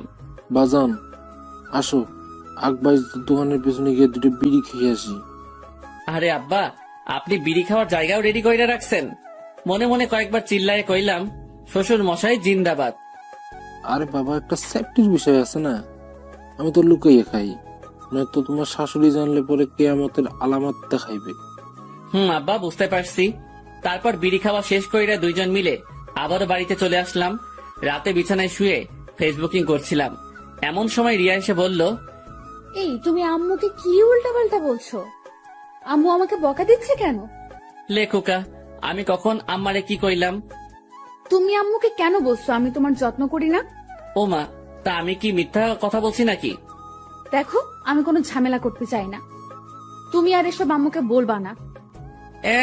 মামা বাড়ির আবদার, সত্যি কথা বললেই দোষ, তা আমারে মেনে নিলেই তো পারো। আমি না তোমার মতো ছেলেকে কখনোই মেনে নেব না। এ ভাই শোন, তোর মতো পেতনি যে আমার মতো এমন কিউট একটা পোলা পাইছস, ওইটাই তোর 7 জন্মের ভাগ্য। আবার মুখে মুখে তর্ক করে। উফ, আমি না তোমার সাথে আর কথা বলতে চাচ্ছি না। তো আমি কি কথা কইবা চাইতেছি নাকি? এই লক্ষ্মী, শোনো না, দেখো তুমি এসব আম্মুর কাছে বললে আম্মু কি ভাববে? আমার অসম্মান হয় না বলো? এই তো এখন ঠিক আছে, এমন মিষ্টি করে বললেই তো পারো। এমন চিল্লাইয়া কইলে তোমার কথা শুনতে মন চায়। আচ্ছা ঘুমাও। মনে মনে কমো নাকি, আরো বেশি কইয়া কমো। আমার বাসায় আম্মুর কাছে আমার প্রেস্টিজ লিক করছিলি না, এখন ঠেলা বুঝামো। তারপর দেখতে দেখতে বেশ কয়েকদিন পার হয়ে গেল। আজকে একটু পরেই আমি আমার পরনের শ্বশুর মশাইকে ছেড়ে আমার বাড়িতে তাহার মাইয়াডারে লইয়া পাড়ি জমামু। বাজান, তোমারে খুব মিস করব, সময় পেলে তোমার আব্বার কাছে চলে আসবা। আব্বা গো, আমিও আপনাকে খুব মিস করব। ভালো থাকবেন আর নিজের শরীরের যত্ন নিবেন। তারপর সবাইকে বিদায় জানিয়ে শ্বশুর বাড়ি থেকে আমার বাড়ির উদ্দেশ্যে রওনা হলাম। বাড়িতে পৌঁছে ফ্রেশ হয়ে কিছুক্ষণ বিশ্রাম নিয়ে আবারও আড্ডাখানায় গিয়ে যোগ দিলাম। আড্ডাখানায় যেতেই, কি রে মাম্মা, শ্বশুর বাড়ির খাবার খেয়ে তো মোটা হয়ে গেছিস। আরে বেটা, শ্বশুর বাড়িতে যেই যত্নটা করছে, আগে জানলে ল্যাংটা কালে বিয়ে করে নিতাম। বলিস কি মামা? কমুনা। বুঝতে পারছি, ওই ছাড়া খায়া ফিট হয়ে গেছস। এ বেটা, আমারে কি তোর ব্যাককেল মনে হয় নাকি? বউকে আরো উল্টো বাস দিয়ে আনছি। এখন আমার বাসায় গিয়ে দেখবি বউ আমার একেবারে তারের লাহান সোজা হইয়া গেছে। হয়েছে তোর চাপা রাখ, দেখমু গিয়ে কেমন সোজা করছস। তারপর হারামিগুলার সাথে কিছুক্ষণ আড্ডা দিয়ে রাতে বাসায় ফিরলাম। তারপর রাতের খাবার শেষ করে রুমে আসতেই স্যার, তোমাকে আমার কিছু বলার ছিল। বলো। দেখ, আমরা দুজন দুজনকে সহ্য করতে পারি না, সব সময় ঝগড়া বিবাদ লেগেই থাকে। যেখানে স্বামী স্ত্রী একে একজনের বিপদে আপদে পাশে দাঁড়ায়, সেখানে আমরা ব্যস্ত থাকি একজন আরেকজনের বিপদের কারণ হওয়ার জন্য। সেটা ঠিকই বলছো। স্যার, আমরা হয়তো কখনোই একসাথে হ্যাপি থাকতে পারবো না। আচ্ছা, আমরা চাইলেই তো সবকিছু ভুলে গিয়ে আবারও নতুন করে শুরু করতে পারি। সেটা সম্ভব না, কারণ আমরা দুজনেই একই ক্যাটাগরির। আচ্ছা ঠিক আছে, আমি আর কখনো তোমার সাথে অকারণে ঝগড়া করব না, কখনো তোমার কষ্টের কারণ হব না। না স্যার, এটা বলা যতটা সহজ, করা ততটাই কঠিন। তাহলে তুমি কি বলতে চাচ্ছ? স্যার, আমাকে ভুল বোঝো না, আমি তোমার সাথে থাকতে পারবো না। মানে আমি ডিভোর্স চাই। রিয়ার মুখে এই কথাটা শোনা মাত্রই আমি বাকরুদ্ধ হয়ে গেলাম। তারপর নিজেকে কিছুটা স্বাভাবিক করে নিয়ে বললাম, তো তুমি আমার সাথে মজা করছো তাই না? না, আমি তোমার সাথে মোটেও মজা করছি না। আচ্ছা, আমি তো বলেছি আমি আর তোমার কষ্টের কারণ হব না, আর তোমাকে কখনো কোনো ধরনের প্রেশার ক্রিয়েট করব না। আচ্ছা, আমি ভুল করে থাকলে প্লিজ মাফ করে দাও। দেখো স্যার, এসব বলে আর কোনো লাভ হবে না। আমি তোমাকে চাই না, সেটা একবার বোঝার চেষ্টা করো। রিয়া, আমি নিচে ঘুমাবো, তোমার সাথে কখনো বাজে ব্যবহার করব না, প্লিজ রিয়া। দেখো, আমার আম্মু তোমায় অনেক ভালোবাসে, আমি ওনাকে কি জবাব দেব? উনি অনেক কষ্ট হবে, প্লিজ রিয়া। উফ স্যার, তুমি বুঝতে চাচ্ছ না কেন? তোমার সাথে থাকাটা আমার পক্ষে সম্ভব না। আচ্ছা, অনেক রাত হয়েছে, এখন ঘুমাও, আমরা সকালে কথা বলি। কি যেন ভেবে বলল রিয়া। আচ্ছা ঠিক আছে, ঘুমাও। না, তুমি ঘুমাও, আমি একটু বাইরে যাব। কথাটা বলার সাথে সাথে রিয়া কিছু না বলে চুপচাপ শুয়ে পড়ল। আর আমি বাইরে এসে করিডোরে দাঁড়িয়ে ভাবছি আমার ভুলটা কোথায়। আচ্ছা, আমি তো ওকে বলেছি আমি আর ওকে বিরক্ত করব না, তবুও ও বুঝতে চাচ্ছে না কেন? আমার নিজের জন্য এতটা কষ্ট হচ্ছে না, তবে আমি আমার ফ্যামিলিকে কি জবাব দেব? কি বলবো আম্মুকে? কথাগুলো ভাবতে ভাবতেই চোখের কোণ থেকে কয়েক ফোঁটা জল গড়িয়ে পড়ল। তারপর রুমে গিয়ে একটু ঘুমানোর চেষ্টা করলাম, কিন্তু চোখের পাতাটা কোনোভাবেই এক করতে পারছি না। বুকের ভেতরটার ভয়ানক তীব্র যন্ত্রণায় ছটফট করছি। রিয়ার দিকে তাকিয়ে দেখি ও নিশ্চিন্তে ঘুমাচ্ছে। খুব ইচ্ছে করছে ওর মায়া মাখা মুখটায় একটা সুখের পরশ এঁকে দিয়ে খুব করে বলতে, প্লিজ তুমি আমাকে ছেড়ে যেও না। আচ্ছা, হঠাৎ ওর ছেড়ে যাওয়ার কথায় আমি এত কষ্ট পাচ্ছি কেন? আমি কি তাকে সত্যি সত্যি ভালোবেসে ফেলেছি? না, কিছুই বুঝে উঠতে পারছি না। সকালে রিয়া নাস্তা করে রুমে আসতেই বললাম, রিয়া রেডি হয়ে নাও, উকিলের কাছে যাব তোমার ডিভোর্সের জন্য। ভেবেছিলাম কথাটা শোনার পর রিয়া কিছুটা শকড হবে, কিন্তু তেমন কিছুই ঘটল না। উল্টো ও স্বাভাবিক স্বরে বলল, আমি রেডি হয়ে নিচ্ছি, তুমি নাস্তা করবা না? না, বাইরে খেয়ে নিব, তুমি রেডি হয়ে নাও। রিয়া রেডি হওয়ার পর ওকে নিয়ে বেরোতে যাব, তখনই আম্মু এসে, কিরে, তুই এই সময় বৌমাকে নিয়ে কোথায় যাচ্ছিস? একটু ঘুরতে যাব, বাসায় বসে বোরিং লাগছে। তার নাস্তা করবি না? নাস্তা করে যা। না আম্মু, এমনিতেই লেট হয়ে গিয়েছে, আমি বাইরে খেয়ে নেব, তুমি টেনশন করো না। কিরে, তোর চেহারাটা এমন শুকনো শুকনো লাগছে কেন? মলিন হাসির আড়ালে চেহারার কষ্টের ছাপটা লুকানোর চেষ্টা করে বললাম, না আম্মু, আমি ঠিক আছি। তারপর রিয়াকে নিয়ে বেরিয়ে পড়লাম উকিলের অফিসের উদ্দেশ্যে। গাড়িতে আমি চুপচাপ হয়ে বসে থাকলেও লক্ষ্য করলাম রিয়ার মধ্যে তার কোনো প্রতিক্রিয়া হচ্ছে না। ও স্বাভাবিকভাবেই বসে বাইরে প্রকৃতিটাকে উপভোগ করছে। তারপর যথাসময়ে উকিলের অফিসে পৌঁছে কথাবার্তা বলে জানতে পারলাম আমাদের ডিভোর্স হবে, কিন্তু শর্ত হচ্ছে আমাদের এখন থেকে 3 মাস অবধি একই সাথে নিচে একসাথে কাটানো লাগবে। তারপর 3 মাস পরেও যদি আমরা এখানে এসে স্বীকার করি যে আমরা একসাথে থাকতে চাচ্ছি না, তাহলে আমাদের ডিভোর্স হবে। তারপর উকিলের অফিস থেকে বেরিয়ে রিয়াকে জিজ্ঞেস করলাম, এখন কি করব? এখানে তো আর কিছু করার নেই, আমাদের 3 মাস অপেক্ষা করা ছাড়া আর তো কোনো উপায় দেখছি না। তা তুমি কি আমার বাসায় যাবে নাকি তোমাদের বাসায় দিয়ে আসবো? দেখো প্লিজ, আব্বু আম্মুকে এই কথাটা জানিও না। ডিভোর্স হওয়ার পর আমি ওনাদের জানাবো, তার আগে ওনারা জানতে পারলে আমার উপর প্রেশার ক্রিয়েট করবে। আর এই 3 মাস স্বাভাবিক হয়েই তোমার সাথে থাকবো। আচ্ছা ঠিক আছে, তবে এটা খেয়াল রাখবা আমার আব্বু আম্মু যেন এসবের কিছু জানতে না পারে। জানবে না। তারপর রিয়াকে নিয়ে বাসায় এসেই আমি আড্ডাখানার উদ্দেশ্যে বেরিয়ে পড়লাম। ভেতরে কষ্টগুলো ভেতরে থেকে যাচ্ছে, না কাউকে বলতে পারবো না কাউকে বোঝাতে পারবো। হয়তো হারামিগুলোর সাথে কিছুক্ষণ আড্ডা দিতে পারলে মনের কষ্টগুলো কিছুটা হালকা হবে। আর মনে রাস্তায় হাঁটছি আর এই কথাগুলো ভাবতেছি। যত কিছুই ঘটে যাক না কেন কাউকে কিছু বুঝতে দেওয়া যাবে না। আমাকে শক্ত হতে হবে, নিজের সাথে লড়াই চালিয়ে যেতে হবে। কিন্তু আমি যে এখনই ক্লান্ত হয়ে গেছি, কষ্টগুলো আর নিতে পারছি না। শত চেষ্টা করেও নিজেকে সামনে নিতে পারছি না। তারপর আড্ডাখানায় পৌঁছাতেই, কি রে মামা, কি অবস্থা? দোস্ত, জব্বর ভালা। তোদের কি অবস্থা? কিরে, তোর চেহারা এমন লাগছে কেন? কি হয়েছে তোর? কই কিছু না তো। দেখ সাদ, আমি তোকে ন্যাংটা কাল থেকে চিনি। তুই সব সময় হাসি খুশি থাকিস, কিন্তু আজ এমন মনমরা হয়ে আছিস কেন? আরে ধুর বেটা, তেমন কিছু হয় নাই, এমনিতে একটু মন খারাপ আর কি। আচ্ছা, তোর যত মন খারাপ, চল আজকে একটু বাইরে থেকে ঘুরে আসি। না রে, আজকে না, অন্য একদিন। তারপর হারামি দুইটা আমাকে এক প্রকার জোর করেই আমাকে নিয়ে ঘুরতে বের হলো। সারাদিন ঘোরাঘুরির পর সন্ধ্যার দিকে যেই ফিরলাম, ভেতরের কষ্টগুলো আবারও আমাকে গ্রাস করতে শুরু করলো। কোন রকম রাতের খাবারটা খেয়ে তারপর বাসায় রাখা ঘুমের ওষুধ, এর থেকে বেশ কয়েকটা ঘুমের ট্যাবলেট খেয়ে শুয়ে পড়লাম। অতিরিক্ত ক্লান্তি আর ঘুমের মেডিসিন খাওয়ার কারণে কিছুক্ষণের মধ্যেই ঘুমিয়ে গেলাম। সকালে আম্মুর ডাকে ঘুম ভাঙলো। কে রে, এত বেলা হয়ে গেছে, তবুও তোর ঘুম শেষ হচ্ছে না? মোবাইলের কি বাটনটাতে চাপ দেওয়ার পরই স্ক্রিনে তাকিয়ে দেখি 10টা বেজে গিয়েছে। এই কি আম্মু, 10টা বেজে গেছে? তুমি আমাকে আগে ডাক দিবা না? এর আগেও বেশ কয়েকবার তোকে ডেকে গিয়েছি, কিন্তু তুই তো উঠিসই না। ও আসলে কালকে একটু ঘোরাঘুরি করেছি তো, তাই হয়তো ক্লান্তির কারণে এমনটা হয়েছে। আচ্ছা আম্মু, তুমি যাও, আমি ফ্রেশ হয়ে আসতেছি। আম্মু আমার কাছে এসে বসে, আমার মাথায় হাত বুলিয়ে দিয়ে, কি রে বাবা, তোর কি হয়েছে? কালকে সকাল থেকে লক্ষ্য করছি তুই কেমন যেন হয়ে গেছিস। আরে আম্মু, কিছু হয় নাই, আমি ঠিক আছি। এই, আমি না তোর মা, আমাকে বল না তোর কি হয়েছে। আম্মু, আমি ঠিক আছি, আমার কিচ্ছু হয়নি।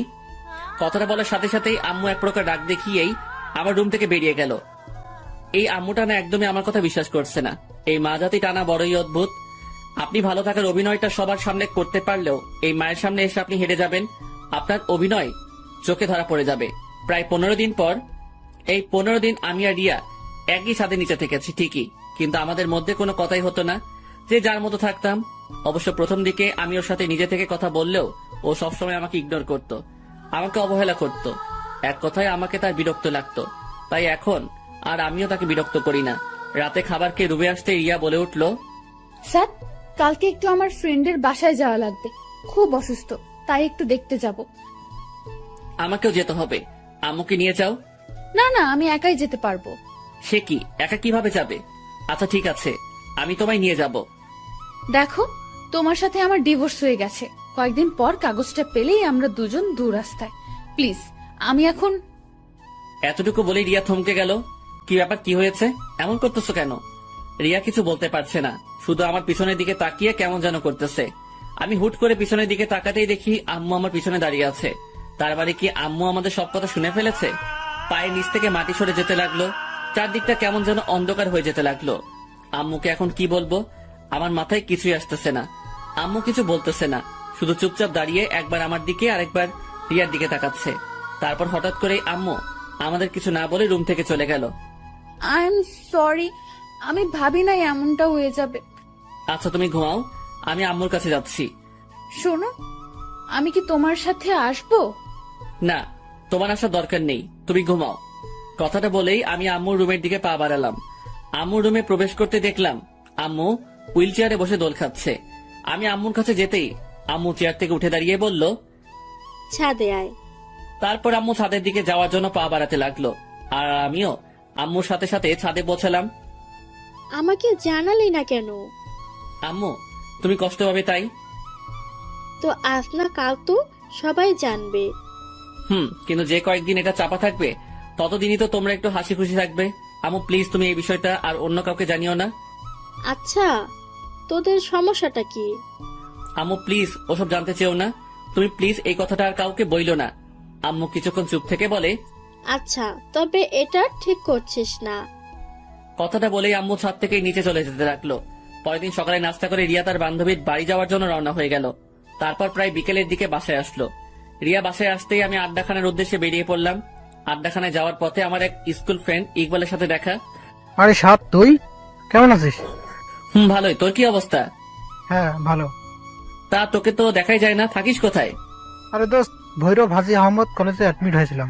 এখন তো বাসা থেকে গিয়ে প্রতিদিন কলেজ করা সম্ভব না, আর নানার বাড়ি তো ভৈরবে, তাই নানার বাড়িতে থেকেই পড়াশোনাটা চালাতে হচ্ছে। ও আচ্ছা। তারপর বল, তোর কি অবস্থা?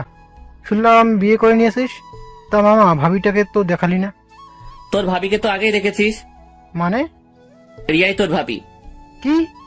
তার মানে তুই যার সাথে রিলেশনে গিয়েছিলি? কিন্তু আমি তো সকালের দিকে খালার বাসা থেকে আসার সময় রিয়াকে দেখলাম অন্য একটা ছেলের সাথে একই রিক্সায় ঘুরে বেড়াচ্ছে।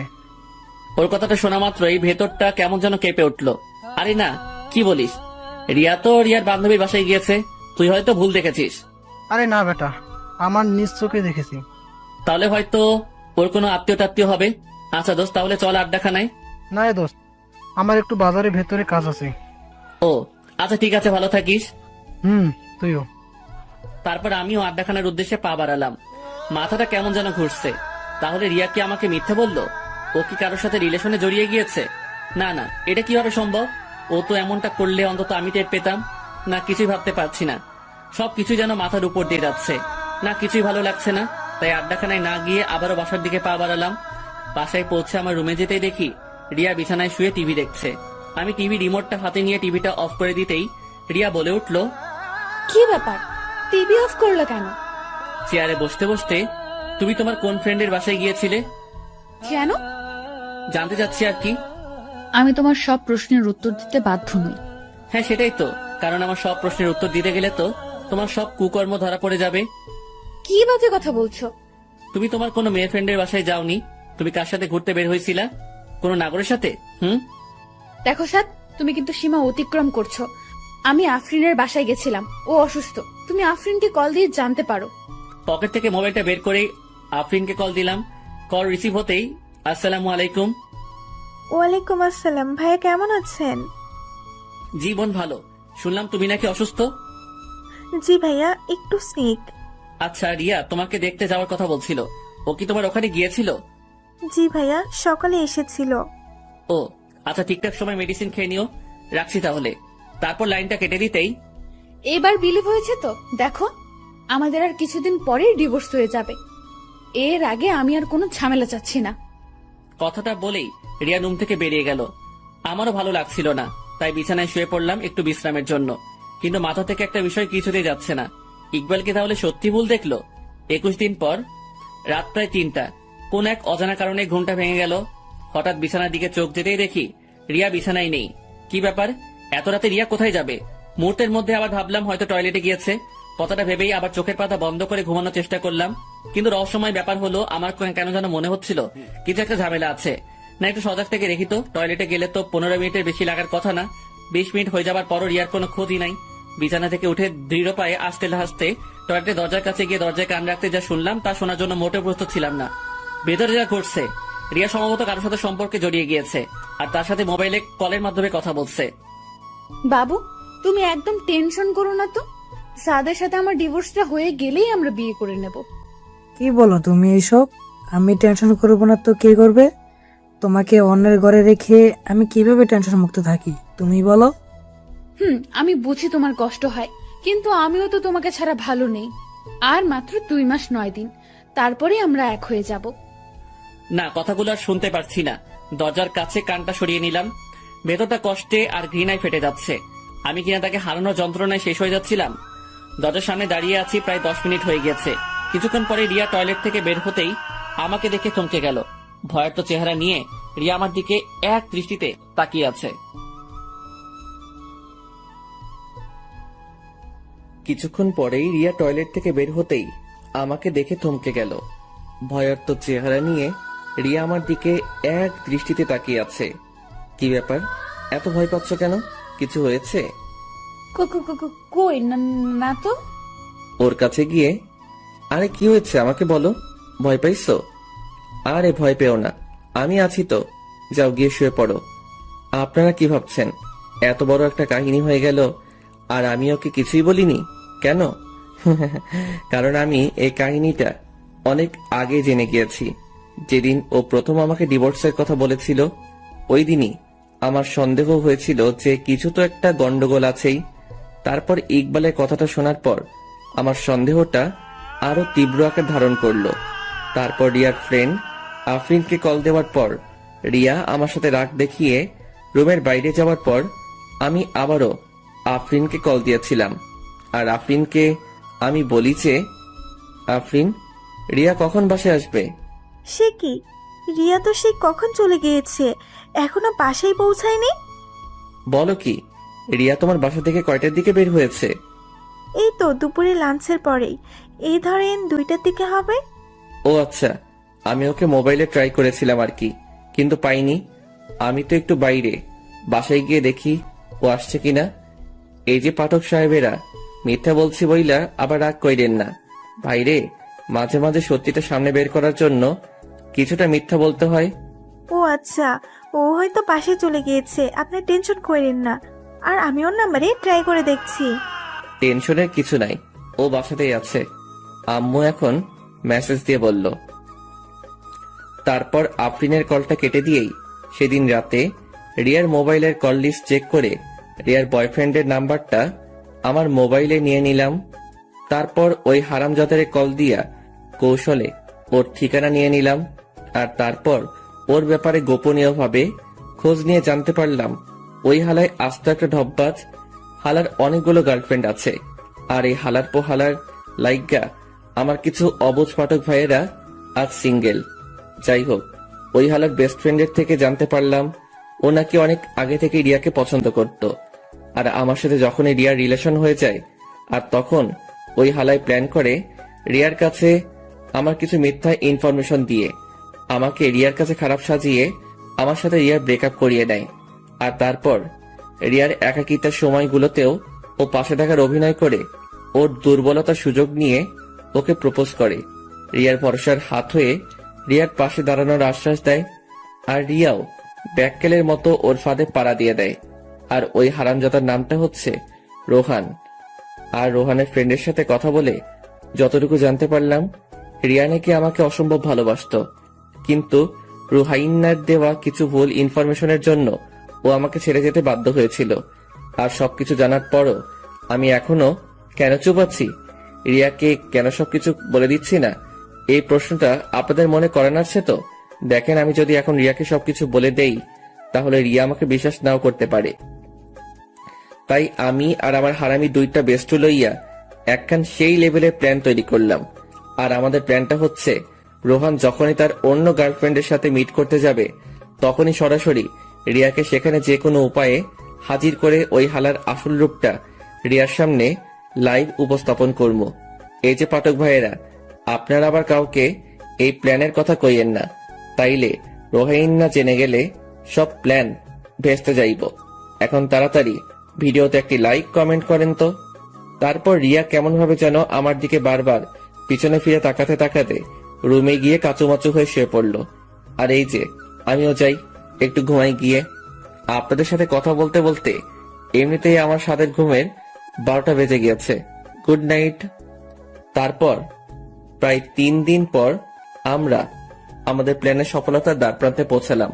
মানে আজকে রুহাইন্না তার আরেকটা গার্লফ্রেন্ড লইয়া কিশোরগঞ্জ নেহাল পার্কে অবস্থান করিতেছে। আর আমিও রিয়ারে কল দিয়া কইলাম, রিয়া, তোমার আব্বু কিশোরগঞ্জ নেহাল পার্কের সামনে অ্যাক্সিডেন্ট করেছে, তুমি এক্ষুনি ওখানে চলে আসো। আর তারপর প্রায় 13 মিনিট পরেই রিয়া ওখানে এসে হাজির। তারপর দৌড়াতে দৌড়াতে আমার কাছে এসে বলল, স্যার, আব্বু কোথায়? আরে শান্ত হও, তোমার আব্বুর কিচ্ছু হয় নাই। মানে তাহলে আমাকে যে বললা আব্বু অ্যাক্সিডেন্ট করেছে? মানেটা আমার সাথে আসলেই বুঝতে পারবা। তারপর রিয়ার হাত ধরে নেহাল পার্কে প্রবেশ করে রোহানের পিছন থেকে আমি রিয়াকে ওর কাছে নিয়ে গিয়ে, দেখো তো চিনতে পারো কিনা তোমার এই নাগরকে, যার মিথ্যে মায়া জড়িয়ে গিয়ে আমাকে ভুল বুঝে ছেড়ে গিয়েছিলে, আবার এখন বিয়ের পরও আমাকে আবার ছেড়ে যাচ্ছ এই ভণ্ডটার জন্য। রিয়া রোহানের সামনে যেতেই রোহানের গালে একটা ঠাস করে শব্দ শুই না বুঝতে পারলাম অ্যাকশন ডাইরেক্ট কেলানিতে চইলা গেছে। ওই হালা, তোর জন্মের ঠিক আছে? তুই নাকি আমার জন্য 13 নদী পার কইরা আমাকে সেফটি দিতে পারবি, এই তার নমুনা? তুই আমাকে কেন ঠকাইলি? তারপর রিয়া পাশে রাখা একটা আইক্কাওয়ালা বাস লইয়া রোহাইন্নারে ইচ্ছা মতো কেলাইতে লাগলো। অবস্থা বেগতিক দেখা রোহাইন্নার সাথে রোহাইন্নার গার্লফ্রেন্ডটাও বেইমানি কইরাল্লো, রিয়ার সাথে যোগ করিয়া রুহাইন্নারে কেলাইতে লাগিল। আর আমিও সেই লেভেলের ভাব লইয়া ক্যামেরাম্যান সাইজ্জা সব অ্যাকশন কাহিনীগুলা শুট করিতে লাগিলাম। তারপর অবস্থা বেগতিক দেখা আমি রিয়া আর ওই মায়াডার কাছে গিয়ে কইলাম, বইন রে, তোরা এই অবুজ পোলাডারে আর মারিস না, বেচারি মইরা যাইব। তারপর দেখলাম মহিলা দুইটা আমার দিকে বাঁশ লইয়া আগাইতে লাগিল। আমি করুণ অবস্থায় পড়িয়া কইলাম, বইন রে, ওই হালারে মার ইচ্ছা মতো মার, তোরা মারতে থাক, আমি তোদের লাইগা ঠান্ডা পানি লইয়া আইতাছি। ইস, বইন দুইটা একেবারে হাঁপাইয়া গেছে। তারপর ফট কইরাই একেবারে হোসাইন বোল্টের গতিতে হাইটটা হাইটটা ঠান্ডা পানির সন্ধানে রওনা হইয়া গেলাম। তারপর পানি লইয়া যেই পৌঁছালাম, দেখি মাইয়া দুইটা রোহান্নারে মাইরা একেবারে হুতাইয়া দিছে। আমি দৌড়াইয়া গিয়ে রোহান্নারে কাছে গিয়ে কইলাম, হাই হাই, তোমরা ওরে মেরে ফেলছো নাকি? উল্টো আরো ওই দুই মহিলা কইল, মেরে ফেলছি, ভালো করছি, নয়তো আরো অনেকগুলো মেয়ের জীবন ও নষ্ট করত। তারপর রুহাইন্নারে তাড়াতাড়ি অ্যাম্বুলেন্সে কইরা মেডিকেলে পাঠাইয়া ওই মহিলাডারে ওর বাড়িতে পাঠাইয়া আমার সাথে মহিলাডারে আমার সাথে লইয়া বাড়ির উদ্দেশ্যে ভাগা দিলাম। বাড়িতে আইসা ফ্রেশ হইয়া যেই আমার রুমে গেলাম, দেখি মাইয়া আমার সেই লেভেলের দুঃখী ভাব লইয়া চোখের জল ঝরাইতেছে। আমি ওর কাছে গিয়ে, রিয়া প্লিজ কান্না করো না, যা হবার তা তো হয়ে গেছে। তুই না হয় আমারে ভালোবাসিস নাই, তাই একটা মেয়ের সাথে রিলেশন করতে যাইতে পারছিলি, কিন্তু রুহাইন না, তোরা ছেলের জাতিটাই খারাপ। একটু আগে কি বললা? আমি অন্য কারোর সাথে রিলেশনে গিয়েছিলাম মানে?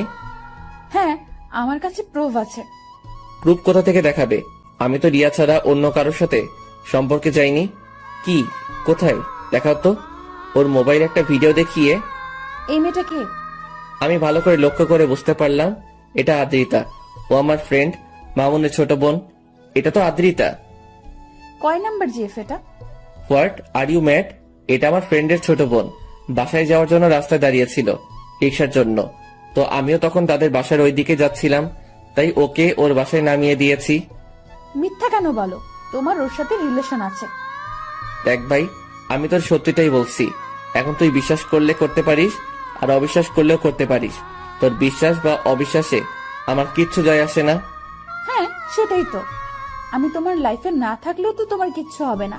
তোমার তো আবার অভাব নাই। মুখ সামনে কথা বলবা।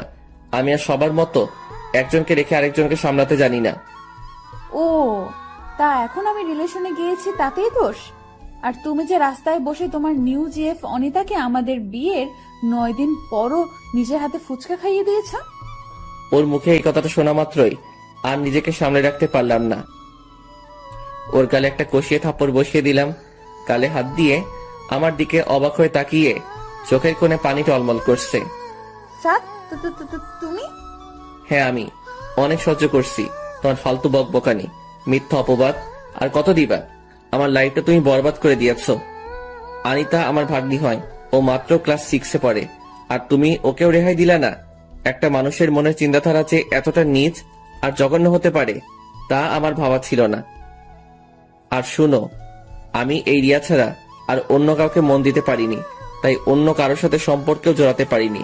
তুমি আদ্রিতা আর আনিতার সাথে কথা বলে দেখতে পারো, আর এই দুইজনেই তোমার কথা খুব ভালোভাবে জানে, আর তারা এও জানে তুমি আমার বিবাহিতা স্ত্রী। কি, তাহলে আফরিনও আমার সাথে বেইমানি করলো? মানে? চলো এক্ষুনি আফরিনের বাসায় যাব। তোমার প্রয়োজন থাকলে তুমি যাও, আমি যেতে পারবো না। আমার হাতটা ছেড়ে দিয়ে। ও, তার মানে তোমার মনে ভেজাল আছে, তাই তুমি যেতে চাচ্ছ না। আচ্ছা ঠিক আছে, চলো। তারপর রিয়াকে নিয়ে বাইকে করে সোজা আফরিনের বাসার উদ্দেশ্যে রওনা হলাম। প্রায় 10 মিনিট পর আফরিনের বাসায় পৌঁছে কলিং বেল চাপ দিতেই আফরিন দরজা খুলে আমাদের দুজনকে একসাথে দেখে কিছুটা ভয় পেয়ে গেল। রিয়া, এই সময় তুই? আমাকে তো আসার আগে জানালিও না। আচ্ছা, তোমার শরীরের অবস্থা এখন কেমন? জি ভাইয়া, ভালো। কি রে আফরিন, ঘরে আসতে বলবি না? হ্যাঁ, সে কি, ঘরে আয়। তারপর আমি আর রিয়া আফরিনের ঘরে যেতেই রিয়া আফরিনকে জিজ্ঞেস করলো, আফরিন, তোর হাজবেন্ড কোথায়? ও তো অফিসে একটু বাইরে গিয়েছে। ও দেখ আফরিন, তুই অসুস্থ, তাই তোকে কোনো প্রেশার ক্রিয়েট করতে চাচ্ছি না। তুই শুধু এতটুকু বলে দে, যে আমি তোর কি ক্ষতি করেছি যার জন্য আমাকে তুই এত বড় শাস্তি দিলি? আমি আবার কি করলাম? তুই গত মাসে আমাকে কয়েকটা ছবি দেখিয়েছিলি যেখানে সাদ অনিতাকে ফুচকা খাইয়ে দিচ্ছে, আর তুই এও বলেছিলি যে সাদের সাথে নাকি অনিতার সম্পর্ক আছে, আর এটা তুই অনিতার মুখ থেকেই জেনেছিলি। আফরিন চুপচাপ হয়ে নিচের দিকে তাকিয়ে বসে আছে। কি ব্যাপার, কিছু বলছিস না যে? তুই আমার সাথে এটা কেমনে পারলি? অন্তত তুই তো জানতিস আমি সাদকে কতটা ভালোবাসতাম। ওর সাথে সম্পর্কে যাওয়ার কিছুদিন পরই রোহান আমাকে আজে বাজে কিছু মিথ্যা নাটক সাজিয়ে আমার কাছে সাদকে খারাপ বানিয়ে আমাকে সাদের জীবন থেকে সরিয়ে দিয়েছিল। ভেবেছিলাম বিয়ের পর অন্তত সাদকে আমি আমার রূপের জালে ফাঁসিয়ে আমার প্রেমে ফেলে দিব। ভাবতাম ও তো অন্য কারোর সাথে রিলেশন বিয়ের আগে করেছে, বিয়ের পর তো অনেকেই আছে যারা ভালো হয়ে যায়। অথচ দেখ, সাদ কিন্তু আমি ছাড়া কখনো কারোর সাথে রিলেশনে যায়নি। এই ছেলেটা আমার সুখের জন্য সব করেছে, আর বিনিময়ে আমি তাকে শুধু কষ্টই দিয়েছি। তুই জানিস আফরিন ও আমাকে কতটা ভালোবাসে? আমি আমাদের বিয়ের 9 দিনের মাথায় যখন আমাকে জানিয়েছিলি সাদ অনিতার সাথে রিলেশন করে, তারপর আবারও আমার কাছ থেকে মন ভেঙে গেল। জানিস, অনেক কান্না করেছে সেদিন। যেদিন মানুষটাকে এতটা ভালোবাসি সেই মানুষটার কাছেই নিচে থেকে ডিভোর্স চেয়েছি, আর ও আমার সুখের জন্য আমাকে ডিভোর্স দিতেও রাজি হয়েছে। আজ ওর আম্মুর কাছে এই দোষ নিজের ঘাড়ে চাপিয়ে আমাকে ওর আম্মুর কাছে ভালো মেয়ে হিসেবে রেখে দিয়েছে। অথচ দেখ, ওর আম্মু এই কারণে আর ওর সাথে কথা বলা বন্ধ করে দিয়েছে। একটা মানুষকে আর কত কষ্ট দেওয়া যায়। আচ্ছা আফরিন, তোর উপর আমার কোনো প্রতিশোধ নেওয়ার ইচ্ছে নেই, শুধু এইটুকু আমি জানতে চাই, আমি তোর কি এমন ক্ষতি করেছিলাম যার জন্য তুই আমাকে এত বড় শাস্তি দিলি? এখানে তোর কোনো দোষ নেই, এখানে পুরো অপরাধটাই আমার। গত মাসে তোর ভাই কিডনির সমস্যার জন্য মেডিকেলে ভর্তি করিয়েছিলাম। হ্যাঁ, সেটাই তো আমি জানি, কিন্তু তুই এটা জানিস না, ওকে সুস্থ করে তুলতে আমার তখন 10 লাখ টাকার মতো লাগতো। জানিস, আত্মীয় স্বজনদের মধ্যে কারোর কাছে তখন 1 টাকাও পাইনি। আমরা তো মধ্যবিত্ত, কোথা থেকে এত টাকা জোগাড় করবো বল? আর অন্যদিকে সাপির মৃত্যুর মুখে ঢলে পড়ছিল প্রতিটা মুহূর্তে। রিয়া, তুই আমাকে শাস্তি দে। বিশ্বাস কর, সাত ভাই অনেক ভালো, আর তুই অনেক ভাগ্যবতী একটা মেয়ে যে 7 ভাইয়ের একটা মানুষকে তোর লাইফ পার্টনার হিসেবে পেয়েছিস। রিয়া, জানিস, এই টাকার জন্য যখন আমার দিশাহারার মতো অবস্থা, তখন আমার কাছে একটা বাজে প্রস্তাব আসে, আর সেই প্রস্তাবটা নিয়ে এসেছিল রোহান।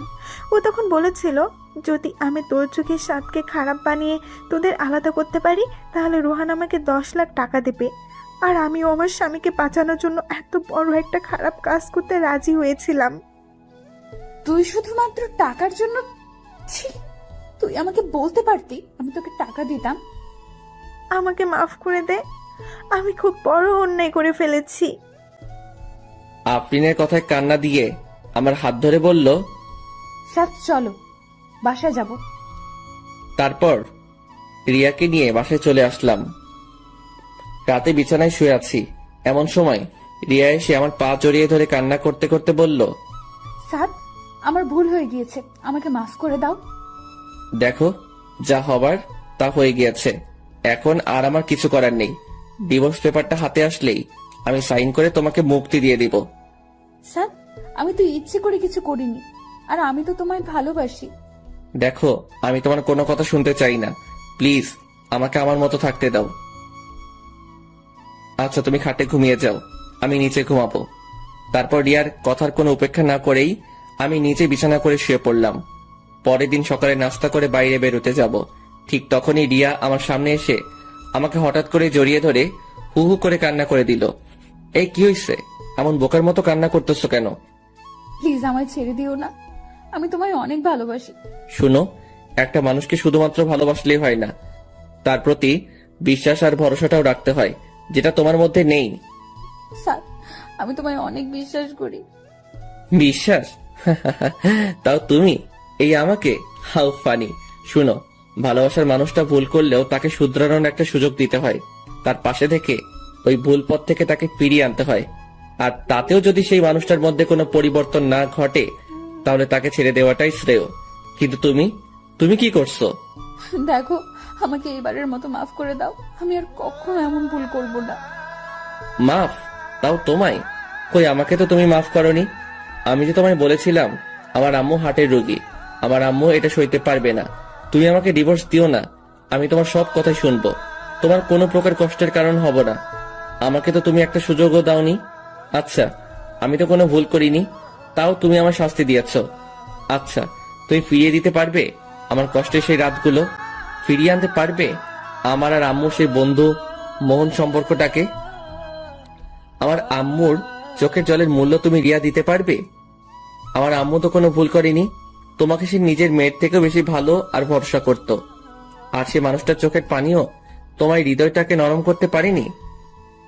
আমাকে তুমি যে শাস্তি দেবে আমি মাথা পেতে নেব, তবুও আমাকে ছেড়ে দিও না প্লিজ। আই এম সরি, তোমার শাস্তি একটাই, তুমি আমার জীবন থেকে চলে যাও। কথাটা বলেই আমি আমার বাইরে চলে আসলাম। রুবেলকে আর হাবিবকে কল দিয়ে আড্ডাখানায় আসতে বলে আমিও আড্ডাখানায় চলে গেলাম। তারপর ওদের সাথে আড্ডা দিয়ে দুপুরের দিকে বাসায় ফিরে গোসল করে দুপুরের খাবার খেয়ে একটু বিশ্রাম নিচ্ছিলাম। তখনই খেয়াল করলাম রিয়া রুমে বসে নীরবে চোখে জল ফেলতেছে। হঠাৎ করে কেমন যেন একটু মায়া হলো। আমি উঠে তার কাছে গিয়ে বসলাম। তারপর ওকে বললাম, দেখো রিয়া, কান্না করলে আর এখন কোনো লাভ হবে না। এত সুন্দর চেহারাটা শুধু শুধু খারাপ করো না। আমি একদিকে কান্না করতেছি আর তুই মজা লস?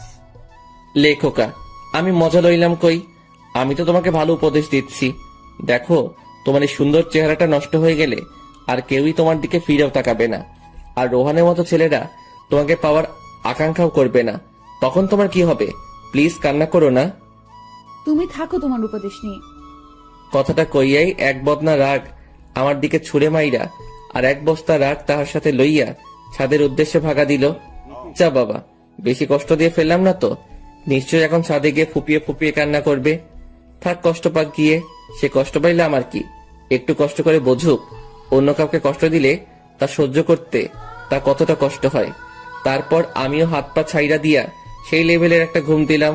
বিকেলের দিকে ঘুম ভাঙলো রুবেলের কলের রিংটং এর আওয়াজে। কিরে?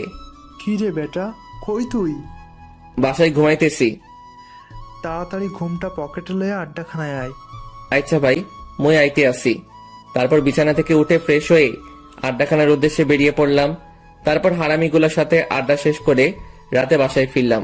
রাতের খাবার শেষ করে যে খাবার টেবিল থেকে উঠতে যাব, ঠিক তখনই লক্ষ্য করলাম রিয়া খাবার শুধু নাড়াচাড়া করছে, কিন্তু খাচ্ছে না। রিয়া, খাচ্ছ না কেন? আমার দিকে করুণ দৃষ্টিতে তাকিয়ে বলল, আমার খেতে ইচ্ছে করে না। মা, আমার তোমার কিছু হয়েছে? শরীর খারাপ? না বাবা, আমি ঠিক আছে।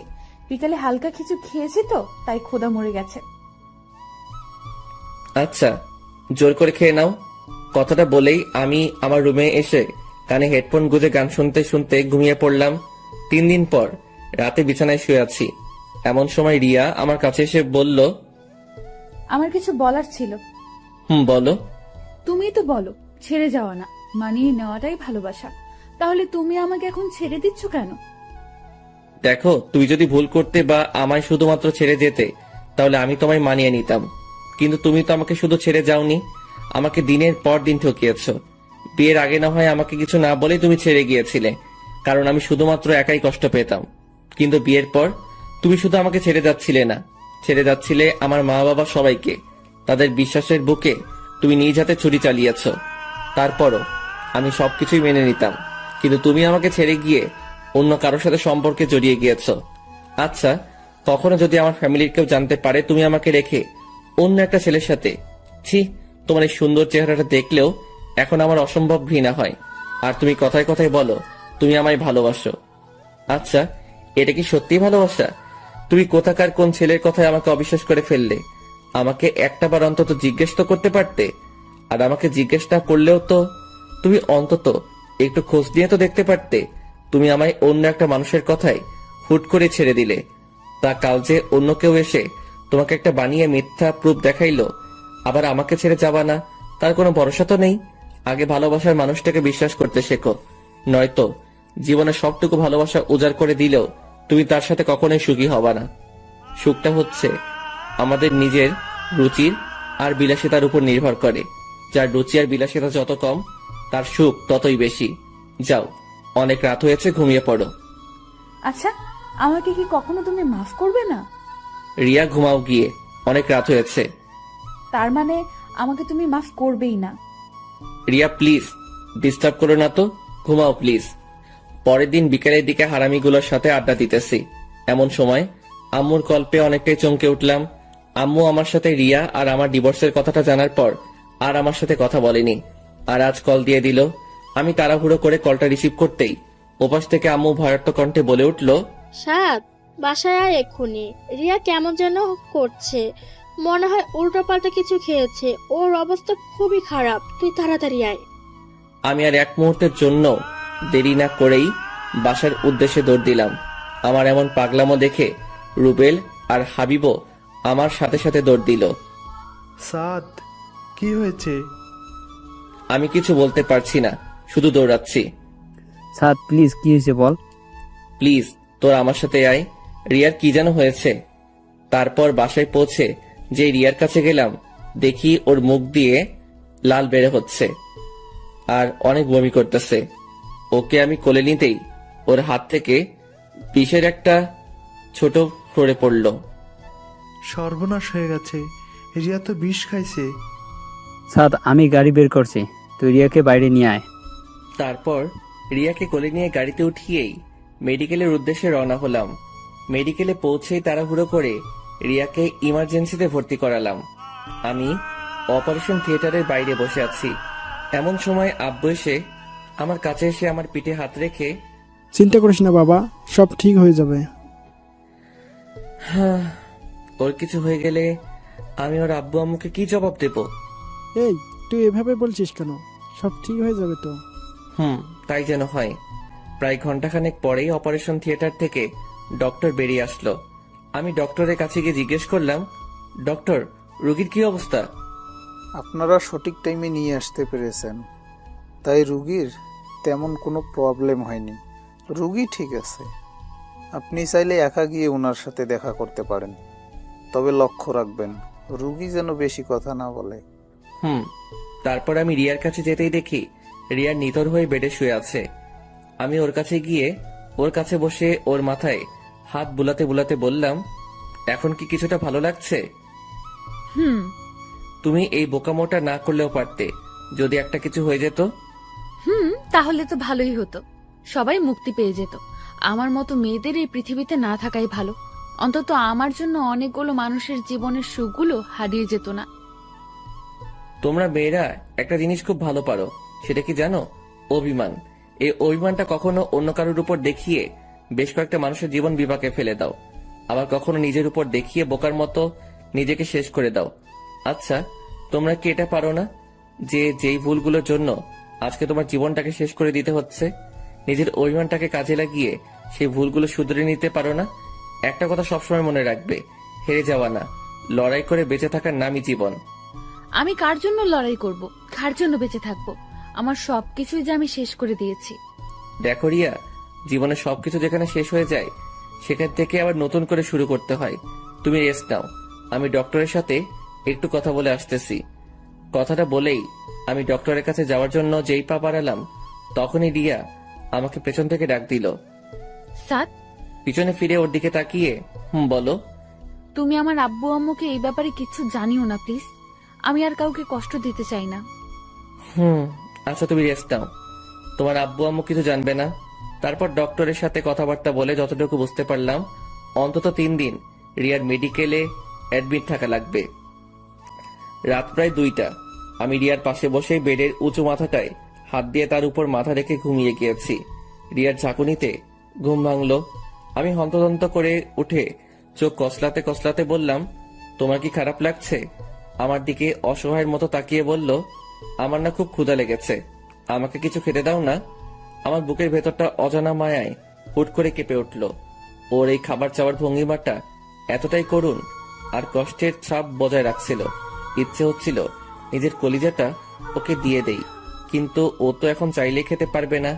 ডক্টরের পারমিশন ছাড়া খাওয়াতে গেলে অনেক বড় ধরনের কোনো অ্যাক্সিডেন্ট ঘটে যেতে পারে।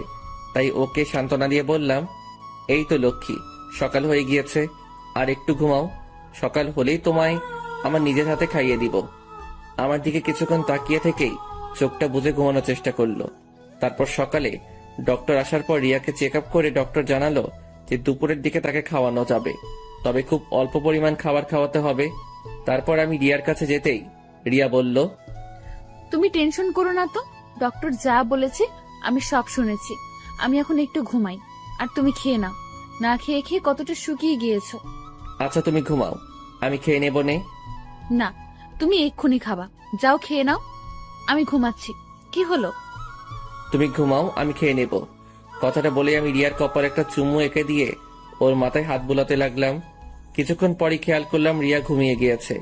এই পরিটার চেহারাটা এই কয়েকদিনের ব্যবধানে একেবারে রানু মণ্ডলের আকার ধারণ কইরা লাগছে। পরের দিন রিয়াকে মেডিকেল থেকে বাসায় নিয়ে গেলাম। রাতে খাবার খেয়ে রুমে এসে শুয়ে বিশ্রাম নিচ্ছি।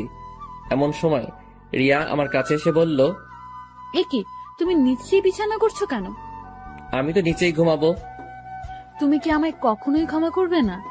সেটা সময় হলে বুঝতে পারবে, এখন ঘুমাও। আর শোনো, আশা করি মৃত্যুর স্বাদটা যে কতটা কঠিন আর ভয়ানক সেটা কিছুটা হলেও আন্দাজ করতে পেরেছো। আমি জানি এমন বোকামি আর কখনো করবা না। যাও ঘুমিয়ে পড়ো। লক্ষ্য করলাম রিয়া আর কিছু না বলেই চুপচাপ শুয়ে পড়লো। তারপর এইভাবেই চলে গেল বেশ কিছুদিন। আমাদের ডিভোর্সের আর মাত্র 9 দিন বাকি আছে। বিকেলের দিকে ছাদে বসে প্রকৃতিটাকে উপভোগ করছিলাম। এমন সময় লক্ষ্য করলাম রিয়া একটা ব্ল্যাক শাড়ি পরে ছাদে আসলো। তারপর আমার কাছে গিয়ে বলল, দেখো তো আমায় কেমন লাগছে। খুব ভালো। রিয়া শুনো। বলো। দেখো, আমি তোমাকে একটা কথা বলবো বলবো করে আর বলা হচ্ছে না, কিন্তু এই কথাটা তোমার জানাটা খুব জরুরি। তুমি কষ্ট পাবে ভেবেই এতদিন তোমাকে এই কথাটা বলি নাই। কি এমন কথা? আসলে তুমি আর আমাকে পাবে না, কারণ এখন আমি অন্য কারো। তুমি যেদিন রোহানের সাথে মিট করতে গিয়েছিলে, আমি ওই দিনই তোমার সব কাহিনী জেনে গিয়েছিলাম। আর তারপরই আমার এক কলেজ ফ্রেন্ড রুহি আমার সব কথা কিভাবে যেন জানতে পারে। আর ও আমাকে কলেজের শুরু থেকেই নাকি পছন্দ করত, কিন্তু ভয়ে কখনো বলতেও পারে নাই। তারপর আমার এই অসহায়ত্বের কথা জেনে ও আমাকে আমার সারা জীবন পাশে থাকার আশ্বাস দেয়। ভাবলাম তুমি তো আর আমার নেই, লাইফে ভালো থাকার জন্য অন্তত কাউকে তো প্রয়োজন। আর মেয়েটা অনেক নম্রভদ্র, এক কথায় যে কারোর মনের মতো। তাই আমিও রাজি হয়ে গিয়েছিলাম। দেখো রিয়া, আমার আর কিছু করার ছিল না। আমি নিজেকে সামনে নেওয়ার কোনো মাধ্যমই খুঁজে পাচ্ছিলাম না। তাই অনেক ভেবেচিন্তে রুহির প্রপোজালে রাজি হয়ে যাই। রিয়া প্লিজ, তুমি আমাকে ভুলে যাও। আমি রুহিকে ঠকাতে পারবো না। স্তব্ধ হয়ে আমার দিকে তাকিয়ে আছে। মুখে কোনো আওয়াজ নেই, আছে শুধু একরাশ হতাশা আর চোখের জল। ও রিয়া আর কিছু না বলেই ছাদ থেকে নিচে চলে যেতে লাগলো। বেচারি নিশ্চয়ই এখন রুমে গিয়ে ফুপিয়ে ফুপিয়ে কান্না করবে।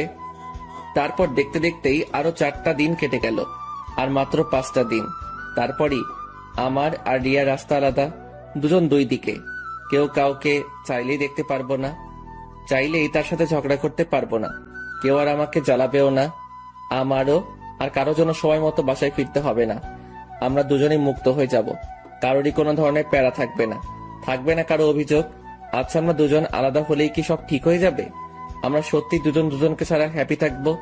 কতগুলো আমাদের বাসার করিডোরে দাঁড়িয়ে ভাবছি। ঠিক তখনই কারো ঠান্ডা আর শীতল হাতের স্পর্শে পিছনে ফিরে তাকাতেই দেখি আম্মু। আম্মু তুমি? হ্যাঁ আমি। তোরা তো নিজেদের ইচ্ছেতেই আলাদা হয়ে যেতে চাচ্ছিস। আচ্ছা, তোরা আলাদা হয়ে গেলে কি ভালো থাকবি? তোদের সমস্যাটা কি জানিস? কি? তোদের ইগো। এই ইগোটাকে তোরা প্রাধান্য দিতে গিয়ে তোরা নিজেরাই হেরে যাচ্ছিস, আর জিতে যাচ্ছে ইগো। একটু ভেবে দেখিস, রিয়া এই পর্যন্ত যা যা করেছে আমি সব কিছুই জানি। মানে তুমি কি জানো? রোহানের ব্যাপার থেকে শুরু করে সবকিছুই জানি। তবে মেয়েটা না বুঝে ভুল করে ফেলেছে, তাই বলে তুই ওর মতো ভুল করবি? কথাটা বলেই আম্মু রুমের দিকে পা বাড়ালো। আমারও কেন যেন কিছু ভালো লাগছিল না, তাই রুমে গিয়ে একটু ঘুমানোর চেষ্টা করলাম, কিন্তু কিছুতেই ঘুম আসছিল না। এমন সময় রিয়া এসে বলল, তুমি কি ফ্রি আছো? কিন্তু কেন? না মানে একটু আমাদের বাসায় যাবা? আব্বু আম্মুকে খুব দেখতে ইচ্ছে করছে। কিছুদিন পরেই তো একেবারের জন্য তোমার আব্বু আম্মুর কাছে চলে যাবে। এই কথাটা বলতে গিয়েও কেন যেন বলতে পারলাম না। আচ্ছা, কখন যাবে? মুখে মলিন হাসি বজায় রেখে বলল, বিকেলে। আচ্ছা ঠিক আছে। তারপর বিকেল হতেই রিয়াকে নিয়ে ওর বাসার উদ্দেশ্যে রওনা হলাম। গাড়িতে বসে আছি, এমন সময় রিয়া আমাকে বলে উঠল, সাদ, এইটা হয়তো আমাদের বাসায় তোমার শেষ যাওয়া, তাই না? হয়তো। আচ্ছা, তোমার হাতটা একটু ধরতে পারি? আমি রিয়ার দিকে তাকাতেই দেখি ও কান্না করতেছে। ধরো। আর শুনো, এখন আর কান্না করে কোনো লাভ হবে না, নিজেকে সামলে নেওয়ার চেষ্টা করো। বিলিভ করো, আমি না অনেক ট্রাই করেছি, কিন্তু আমি কি করব, আমি যে পারছি না। সময় নাও, আস্তে আস্তে সব ঠিক হয়ে যাবে। কিছুক্ষণ পরেই আমরা আমাদের গন্তব্যে পৌঁছালাম, মানে আমার শ্বশুর বাড়িতে। তারপর শ্বশুর বাড়িতে যেই পা রাখলাম, আমার মহামান্য শ্বশুর মশাই আমাকে দেখিবা মাত্রই মুখে এক গাঁটটি হাসি বজায় রাখা আমার দিকে এগোতে এগোতে বলল, আরে আমার জামাই বাবা আসছে, তা এতদিন পর আমার কথা মনে পড়লো? আব্বাজান, আমার তো আপনার কথা প্রতি মুহূর্তেই মনে পড়ে, তাই তো আপনাকে দেখতে চলে এলাম। তা আব্বাজান, আপনি ভালো আছেন তো? হ বাবা, তুমি চলে আসছো না, এখন তো এমনিতেই ভালো থাকুন। যাও বাবা, ফ্রেশ হয়ে রুমে গিয়ে একটু বিশ্রাম করে নাও। তারপর শাশুড়ি আম্মার খোঁজ খবর নিয়েই ফ্রেশ হয়ে রুমে এসে বিশ্রাম নিচ্ছি। এমন সময় আমার শাশুড়ি আম্মা আয়শা আমার আব্বু আম্মু সহ আমার 14 গোষ্ঠীর খোঁজ খবর লইয়া আবারও আমার একা রুমে থইয়া আমার শাশুড়ি আম্মা ভাগা দিল। তারপর ঘন্টাখানেক শ্বশুর বাড়িতে কাটাইয়া আবারও রিয়ারে লইয়া আমাদের বাসার উদ্দেশ্যে রওনা হইলাম। পরের দিন আর মাত্র 2 দিন, এই 2টা দিনই আমি আর রিয়া একসাথে থাকতে পারবো। তারপরই সব শেষ। দুপুরের দিকে মোবাইলের কলের রিংটংটা বেজে উঠতেই দেখি রুবেলের কল। কি রে? সাদ, তুই এক্ষুনি একটু আমাদের আড্ডাখানায় আয় তো। এখন আসতে পারবো না, আমার ভালো লাগছে না।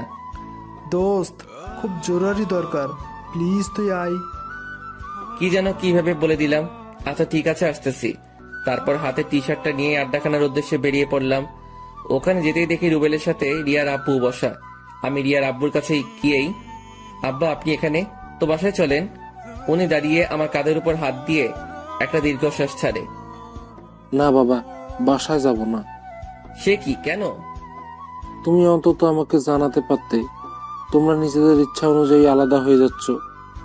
আব্বা, আপনি এসব কেমনে জানলেন? কালকে রিয়াকে দেখে কেমন যেন মন মরা লাগছিল। পরে দেখলাম যে রিয়া ওয়াশরুমে গিয়ে কান্না করতেছে। আমার তখনই সন্দেহ হয় তোমাদের মধ্যে কিছু একটা হয়েছে। তারপর খোঁজ খবর নেওয়ার পর জানতে পারলাম তোমরা আলাদা হয়ে যাচ্ছ। আচ্ছা, তোমাদের সমস্যাটা ওটাও আমি জানতে চাই না, শুধু আমার কষ্টটা এখানেই তোমরা আমাদের কিছু না জানিয়ে। দেখো বাবা, আমি জানি আমার মেয়ের সাথে কেউই সুখী হতে পারবে না, কিন্তু তোমাকে দেখে আমি ভরসা পেয়েছিলাম অন্তত তুমি আমার মেয়েকে বুঝতে পারবা, তাকে কখনো ছেড়ে যাব না। আচ্ছা, আমার একটা তাড়া আছে, আমি যাচ্ছি। আব্বা শুনেন, রিয়ার আব্বু আমার কথায় কান্না দিয়ে গাড়িতে উঠে উনার মতো উনি চলে গেল। আমিও কোনো কিছু ভাবতে পারছি না কি থেকে কি হয়ে গেল। পরের দিন রিয়াকে নিয়ে উকিলের অফিসের উদ্দেশ্যে রওনা হয়েছি। আজকেই হয়তো আমাদের বিশ্বটা আলাদা হয়ে যাবে। আর মাত্র কয়েকটা মিনিট আমরা স্বামী স্ত্রী হিসেবে থাকবো। লক্ষ্য করলাম রিয়া স্তব্ধ হয়ে গাড়িতে বসে আছে, মুখে একটু হাসি নেই, আছে শুধু হাহাকার, বিষাদের যন্ত্রণার ছাপ। মেয়েটা নিজেও কখনো ভাবিনি তাকে একদিন এমন একটা কঠিন পরিস্থিতির শিকার হতে হবে। গাড়ি থেমে যাওয়ার আওয়াজে বাইরে তাকাতে দেখি আমরা আমাদের গন্তব্যে চলে এসেছি। গাড়ি থেকে নেমে রিয়াকেও নামতে বললাম। তারপর রিয়াকে নিয়ে উকিলের অফিসে ঢুকতেই উকিল সাহেব আমাদের বসতে বললেন। তা আপনাদের মতামত কি? রিয়ার দিকে তাকাতেই দেখি ও আনমনা হয়ে মানসিক রোগীর মতো স্তব্ধ হয়ে আছে। আমি রিয়াকে একটা ঝাঁকুনি দিয়ে, রিয়া তুমি ঠিক আছো তো? আমি ঠিক আছি। উকিল সাহেবকে উদ্দেশ্য করে, আমরা এই 3 মাসে যতটুকু বুঝতে পারলাম আমরা কখনোই আলাদা হয়ে ভালো থাকতে পারবো না, সো আমরা ডিভোর্স চাচ্ছি না। আমার মুখে এই কথাটা শোনা মাত্রই রিয়া হা হয়ে আমার দিকে তাকিয়ে আছে। মনে হচ্ছে আমাকে ও এর আগে কখনো দেখেই নাই। তারপর আমি রিয়ার হাতটা ধরে হ্যাঁচকা টান দিয়ে চেয়ার থেকে উঠিয়ে একটা মুচকি হাসি দিয়ে বললাম, এই যে মিস চলেন, বাসায় যেতে হবে। তারপর রিয়াও একটা সেই লেভেলের হাসি মাইরা কইল, চলেন আমার বাবুর আব্বু। তারপর সোজা গাড়িতে উইঠাই বাড়ির উদ্দেশ্যে রওনা হইলাম। গাড়িতে বসে আছি এমন সময় রিয়া বলে উঠল, আচ্ছা, একটা কথা আমি কিছুতেই মিলাতে পারছি না। কি কথা?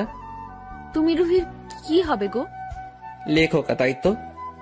আচ্ছা সমস্যা নাই, তোমার সতীন বানাইয়া নিমু। কি হারামজাদা, তুই শুধু আমার, অন্য কেউ ভাগ বসাতে আসলে মেরে তক্তা বানিয়ে দেব। ভাইরে, এইবার আমার কলারটা ছাড়। আর রুহি বলতে কেউ নাই, ওটা এমনি তোমাকে বলেছিলাম। কি? তার মানে তুই আমাকে কষ্ট দেওয়ার জন্য? আমার বুকের কাছে জড়িয়ে নিয়ে ওলে আমার সোনাটা, তোমাকে কষ্ট দেওয়ার জন্য বলি নাই তো। তুমি যেন আমাকে কখনো ছেড়ে না যাও, ওই জন্য ওইটা করেছি। এখন তো বুঝতে পারছো প্রিয় মানুষটা অন্য কারো হয়ে গেলে কতটা কষ্ট হয়। I am really sorry. এই লক্ষ্মী, সরি বলা লাগবে না। তারপর বাসায় ফিরতেই আম্মু আমাদের দুইটারে এক লগে দেখা সেই লেভেলের শক্ত খাইয়া ফিট হইয়া গেল। আর খুশিতে গদগদ করতে আমার পেটে একখানা গোতা মাইরা কইল, আমার কিন্তু খুব তাড়াতাড়ি একটা নাতি চাই। আমিও এক ডিব্বা লজ্জা লইয়া ওই স্থান থেকে ভাগা দিয়া সোজা আমার রুমে আইসা শুইয়া ঘুমাইতে লাগিলাম। রাতের খাওয়া দাওয়া শেষ করে রুমে আসতেই রিয়ারে কইলাম, বউ গো। বলো। আমার পরনের স্বামী। আম্মা আজকে কি কইছিল মনে আছে? উনাকে ডাকে একটা নাতি আইনা দিতে হইব। যা, তোমার লজ্জা শরম নাই? পাঠকদের সামনেই এসব কথা বলতেছো। হ তাই তো। ভাইজান ভাগেন